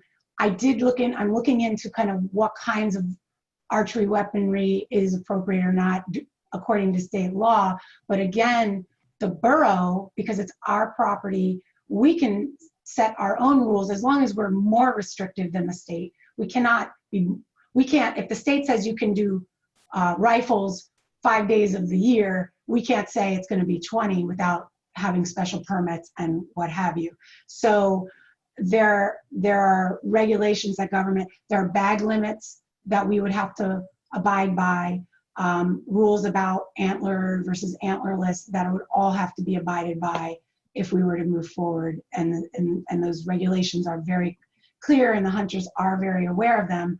But one other point, we've actually identified some actual individuals we might be able to call in. I don't think we're going to need 25 hunters to make this program work if that's something council wants to do. So there is a potential we might be able to hand pick some folks that are highly experienced, affiliated with Rutgers and their cooperative extension, affiliated with White Buffalo. Again, I haven't really explored. I've got names, I've got emails traded, but that's been teed up. But I think getting at kind of some of the concerns around injured deer versus harvested deer, getting experts in there is important to addressing the safety and concern, and that's something that I would strongly push for, getting those folks that really know what they're doing in terms of hunting, and knowing that our goal is in recreation, it's deer management, deer population control is a different type of hunter potentially than what you might perceive in who's doing it as a kind of a sport on the weekends. So that's something I have more to do, but I just want you to be aware, and the members of the public be aware. That's a distinction I guess I've kind of made with the help of some of the people I've talked to over the last few months, and it's an important one. While it's not required, I'm going to strongly recommend, if you want to move forward with this, that is the kind of hunter program we try to develop here. And there is a potential, and I've been put in contact with the folks at the cooperative extension at Rutgers who manage the hunting and the hunters on behalf of that program, to see if there's an opportunity to partner more long-term. But I haven't gone there yet, but I just wanted you to be aware, because I take that very seriously. The humaneness, the discomfort of seeing an injured deer. I don't discard that as not being valid considerations, and so I'm trying to come up with for you guys the best option if you want to go in this direction. And there's also the discussion of hunters for hunger. Yes, I think I mentioned that in the document I shared, but there are organizations where the harvested deer, we can require, we might have to fund that. There is a cost. It's about $75 per deer. It may be slightly less because there are some grants out there to subsidize the cost of donation of meat. Those are all things I think, based on my knowledge of the governing body and the community, we would be supportive and trying to figure out a way to accommodate if that's possible. All right, so you're going to put together a resolution for the council to vote on regarding your putting together a deer management plan that will incorporate all of the concerns that were raised tonight by the council members, correct? I will do my best, and you guys will tell me where I have failed. I guess I just want to, I don't mean to go back, but there was discussion about bringing in other expertise, and you'd said scientists. I guess I just would like some guidance if that's something I should be. Would you like me to do that as part of developing the plan, or what were you thinking there? Yeah, I'm thinking about the plan to help us through the plan. Terry, are you asking about Stephanie's question about bringing in the APL? I was because the mayor and Stephanie did go back and forth on that. Right. I have to admit, my big goal is clarity coming out of this meeting as to what my next steps are. So that's my self-interested goal. My concern is there are a lot of groups out there that are not science-based. Right. And I would like us to be getting guidance from scientists, is my point. Phil? And then Matt? Just a point. I think we're getting in the weeds on the details. And the request is to prepare a deer management plan resolution to move forward. And I think as part of that, Terry, has been clear that, and Matt and I have been clear, as well as Stephanie, that we want some indication of all of the parts of the deer management plan. But at this point, we really are literally getting in the weeds. We're going back now. Let's move forward. We have an agenda. We know what we want. And we have time to discuss that when we bring it up. I hear you, Phil, but I think the resolution has to have some meat in it as well. I don't disagree. I think it needs to lay out what needs to be in that plan, including the hunt, the environment, the sustainability, people's concerns about fear and confronting it. And I agree, because that's a deer management plan. If it doesn't have that, it's not going to go forward. Correct. But at this point in time, again, as I say, we're getting back down into the weeds. We know what needs to be there. Let's move forward on e-scooters. That's very important. Okay, Matt, and I want to hear Stephanie's thoughts on it. I just wanted to make sure that Terry had enough to move on in that enough direction. And I know this has been a long process for you, and I know how hard you've worked on it, and I really appreciate all the hard work that you've put on it. And I just want to make sure that you know the council is ready to move ahead with a deer management plan, and we really want to see it, and we appreciate all the stuff you've done, and we know that you can put together one that will address all of these issues. But I just want to make sure you've got what you need from us. I think so. Okay. Okay. All right. Well, let's move on to e-scooters, RU, VO Ride, TJ. Yes, I think this one, I find this one much more fun. I will say, and my spirits just lifted a little bit. This is as much for council's benefit as is whoever's remaining on the Zoom, and hopefully will watch the video, because this all goes back many years. I think this was in the works when I started the job in whatever year that was, 2017. And yeah, and I know it was already kind of going, and this was a project that Susie Welkowitz was working hard on along with SWAC. It was essentially started as the Rutgers Night Cycle Bike Share project, where we were going to be a happy home to a hub for a future coming bike share program. Well, lots of reasons. I won't go into the woods on it. The Rutgers it took them some time. They had tricky grant funding, etc. The times changed right out from under Rutgers, and lo and behold, there were these bike share programs like City Bike and Line Bike and all these things popping up in cities everywhere. And it became obvious, like, well, maybe we should just bring in one of those companies instead of, they were going to literally buy the equipment, do the bike share soup to nuts, okay, like a homegrown program. So they switched to an RFP process to solicit proposals for a company to come in and do this bike share program. And time slipped. And the technology started shifting, and it became electric bikes. And then now it is e-scooters. And so that's what has already arrived on, at least as far as I know, the Piscataway campus kind of at large. In the most common areas, you'll find a company called VO Ride that ultimately Rutgers did enter into a contract with to bring e-scooters to the Rutgers campus, but they very much want partners from their host and neighboring communities like Rutgers and New Brunswick. I'm not sure of Piscataway, because I think Rutgers owns so much of their campus over there, it may be less of an issue. But because we have so many faculty and staff, there's a natural give and take with that program. So we've got kind of two tracks we've been on, kind of monitoring this Rutgers contract and trying to, and it kind of just popped right like in the midst of COVID that it was back up and it's happening, and we were kind of caught.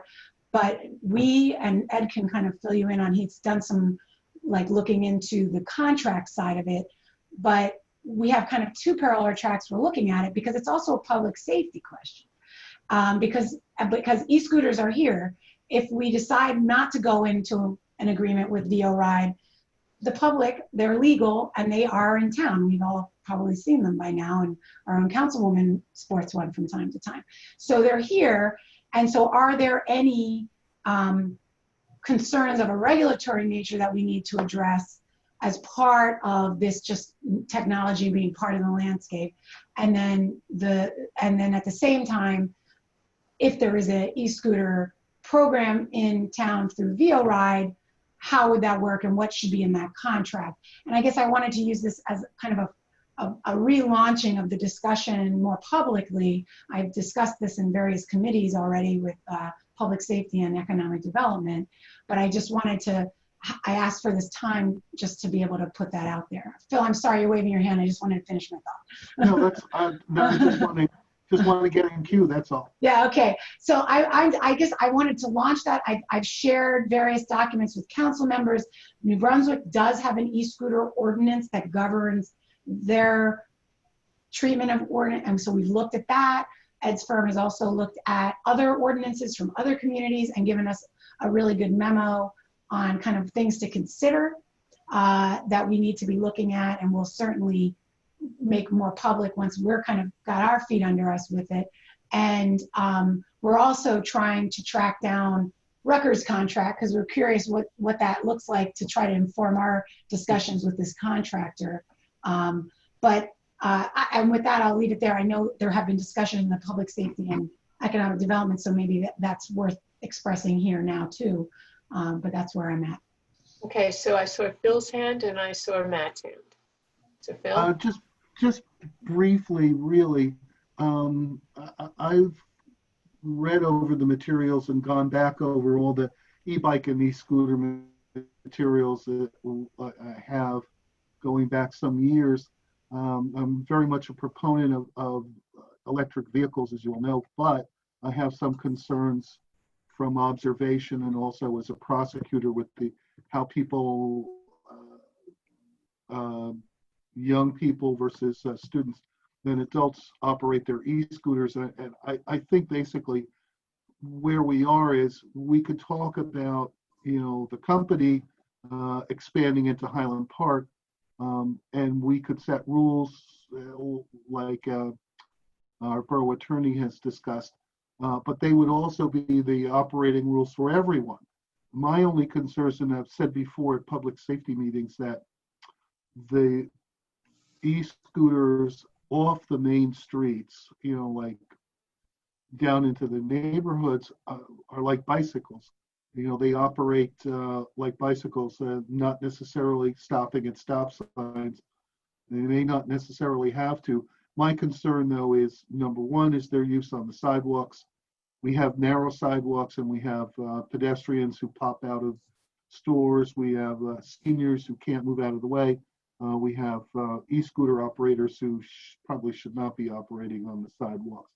And the other thing is traffic along Raritan, ensuring, however we go forward, that not only does it apply to rental scooters where you pick them up and drop them off by app, but also for anyone who operates their own, that we have some particular consideration for the downtown area. Many cars these days are not respecting the no turn on left in the main area, which is a major safety problem. I can see I've seen some problems with bicyclists, and I can see more problems with e-scooters because they're not necessarily experienced like some bicyclists tend to be a lot more experienced in school. Those are the only concerns that I think, Terry, going forward. I am in favor of the plan. I think that the company should know and publicize what the regulations are, and they should be applicable across the board. But other than that, I'm fine with it. I think we go forward. Matt? So I'm both on economic development and public safety. And as Terry said, there are sort of two minds of this. And from an economic development perspective and from our committee's perspective and from talking to Main Street and other folks, it's a slam dunk for getting scooters. It helps do a lot of branding for downtown Highland Park. It helps accessibility. It also even has the potential, I think, to help us move along towards a lot of our bike lane and master plan ideas. Some of the streets one off of Raritan, we have plans for various bike lanes and things like that, and this could be a catalyst towards that. So I think from an economic development, from a planning, from all of that perspective, absolutely is a 100% slam dunk, and we need to move forward. That being said, there are clearly some very important safety concerns that we need to discuss, and we need to not only understand what the rules and regulations are in terms of scooters in general, but how we might strengthen those perhaps within Highland Park. And so I think we definitely need to move forward, but I think we need to do it in a sort of a sensible way, and not only recognize the potential safety issues, but we also need to think about potentially some of the enforcement issues that might come out of who's writing the tickets, who's catching the scooter folks, and that. And so I think that there's a lot of sort of public safety work that I know Elsie and her committee will be jumping on quickly. But anyway, from an economic development committee perspective and all of that, it's a slam dunk. We should move forward. That's what I got. Okay, I've got Tara and Elsie. I'm all for them, but my concern is making rules across the board, because a lot of my son, who's 12, a lot of his friends have e-scooters that they do ride around town. And I know a lot of, like the ordinance that Terry sent us, it was 18 and under, couldn't ride it. So if we do something like that, that's taking, something away from our kids. So I think we need to make a distinction between the ones from the company and personal ones, because I know the ones that my son's friends have, they are for kids and they don't go as fast. And I know I've seen his friends on them, they're wearing their helmets, they're being safe. So I think we have to take that into consideration. They do make them for people under 18, and that's something we do have to take into consideration when we do make a final plan on how we're going to enforce it. That's all I have to say. Elsie?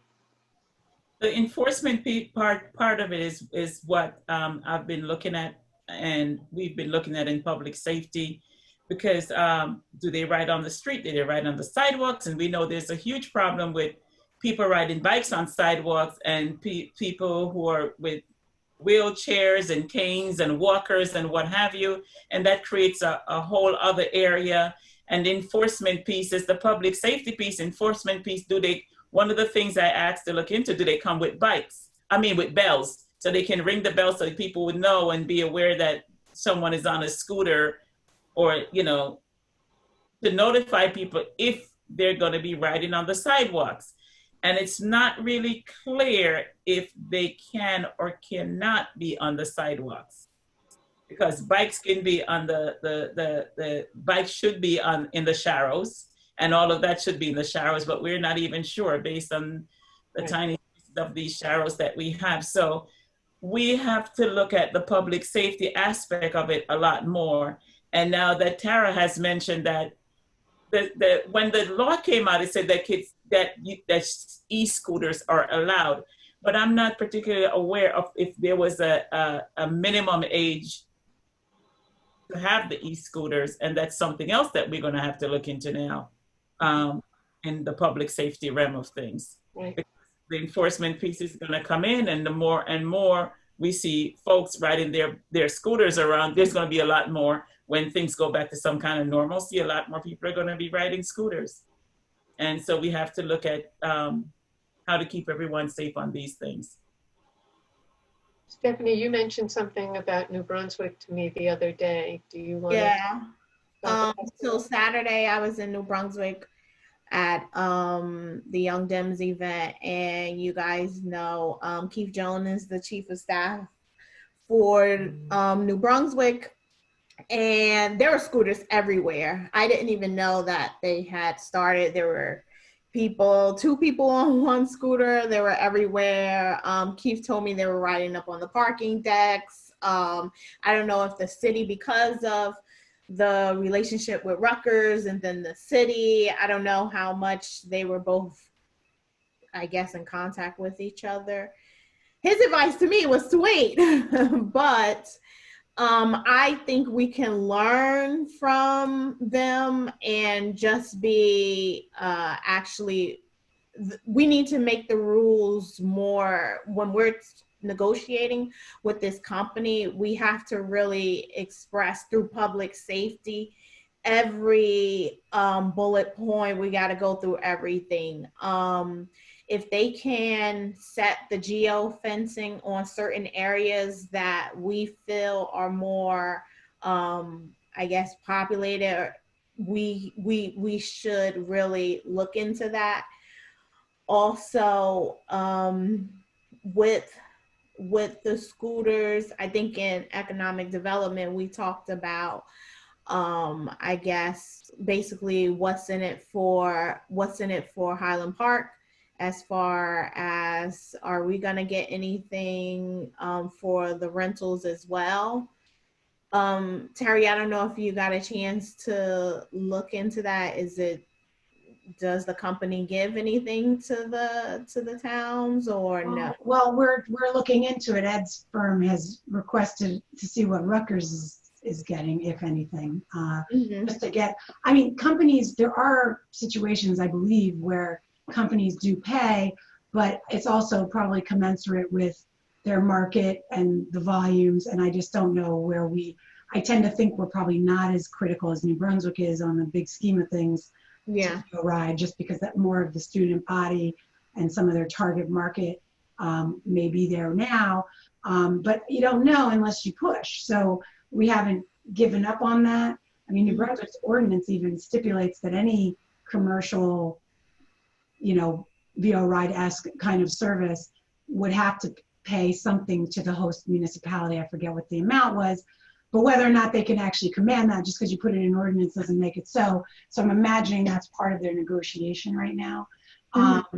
But so that's certainly, we won't give up, but I think we also have to be realistic. I think they could, I was in New Brunswick on Saturday, coincidentally. I saw all those scooters too, with the glow on the floorboard. It was actually kind of. They were, I didn't see it as a problem, but I've been in touch with their planning director, who's kind of on the front lines of the whole e-scooter stuff over there, and he's been very helpful so far. So we are trying to stay in touch so we can be on this, have similar, at least know what each other are doing.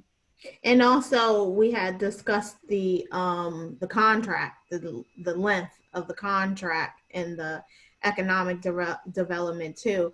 I mean, a year max, but I mean, I think part of the thing that we said in economic development is that the negotiating about the price and negotiating about the length of contract is something that we ought to do aggressively to make sure that we're protecting our interests as best we can. And to Terry's point, we don't know what the market is. We don't know what their willingness to do. That is, we know what New Brunswick has asked in their ordinance, which might be a good starting point for us in terms of the length of the contract and in terms of the amount that we would get paid. But it is a negotiation process that we haven't even started. But we're hoping that, I think Stephanie's right, that we should be aggressive on that from a economic development standpoint. So. Yeah, I also think it is going to be a burden, especially in the beginning, residents see, a scooter. What in New York does for it's the actual like moped scooters, you have to watch, it's around like a 21-minute video on safety, because, they had a death in the city from the scooter. So I think if that's something also maybe, public safety wants to discuss as well, but it's going to be a burden on public safety. I can already feel it and see the comments. As much as I want the scooters, like after just seeing that in New Brunswick on Saturday, I'm like, oh my God, like maybe all of you were right, but because it's only like a handful now, but once you see everyone on scooters and everywhere, like I had to step to the left, a little bit, but then again, New Brunswick is very different from Highland Park. And I think about all the professors and students that we have in town that could probably use those scooters as well too. So I think if we just vet the company right and public safety, it can be a win-win. Okay, so I have Tara, I have Phil, I have Elsie. I just wanted to point out, like you had mentioned, limiting where, like in densely populated areas.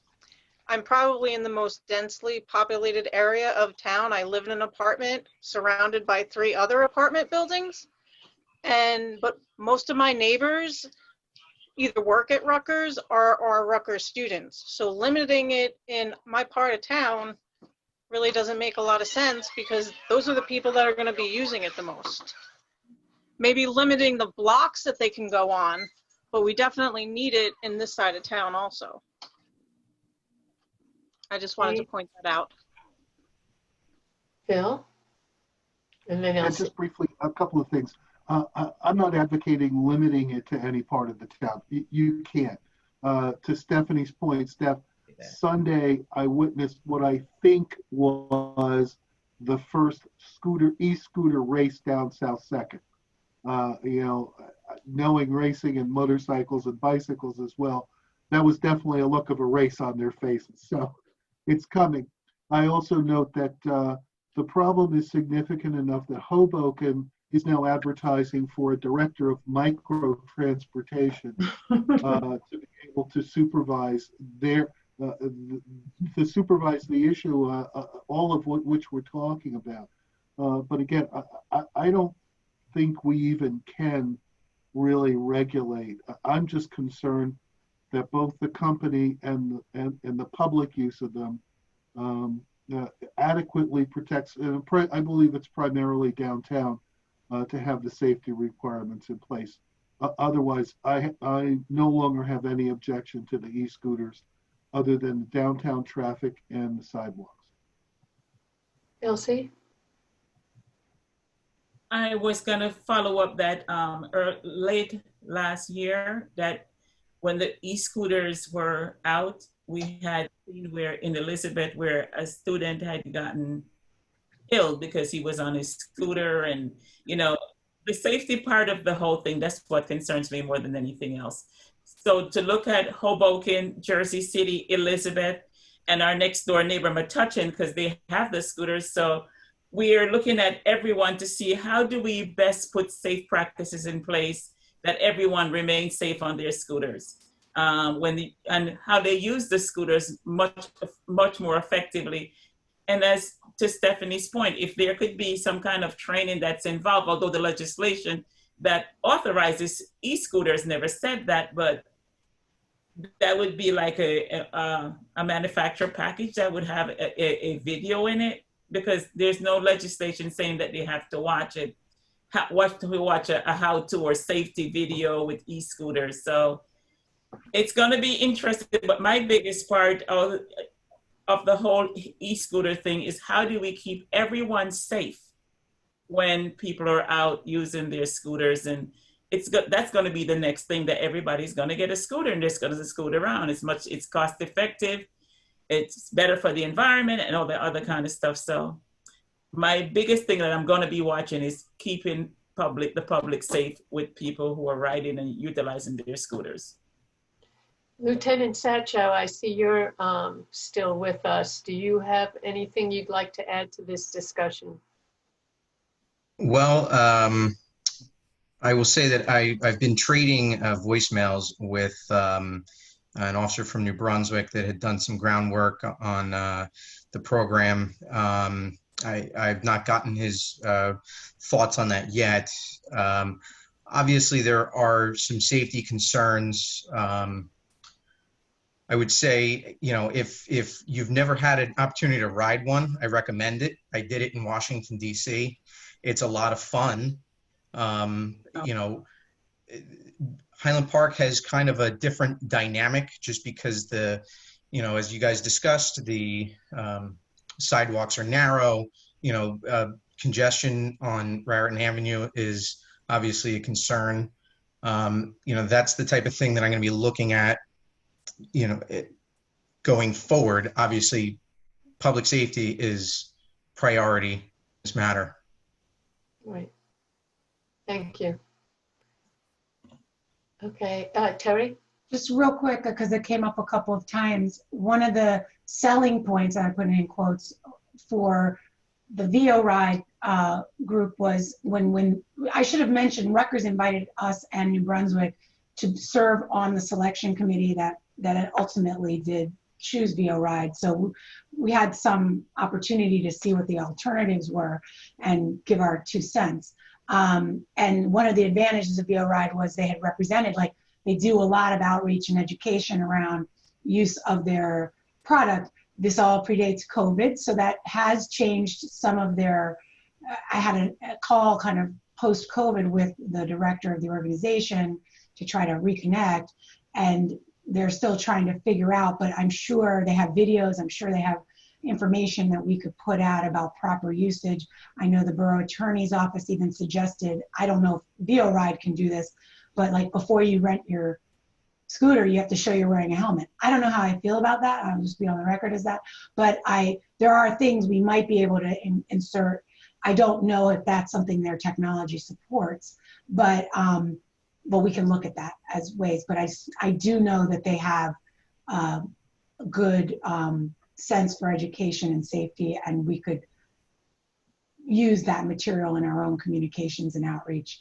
To what extent you can enforce that, that's a harder question. So is the Public Safety Committee pursuing this and safety measures and? Yes. Okay, good. All right. Does anyone want to talk about any of their goals? No. Okay, well, we'll save that for the next meeting.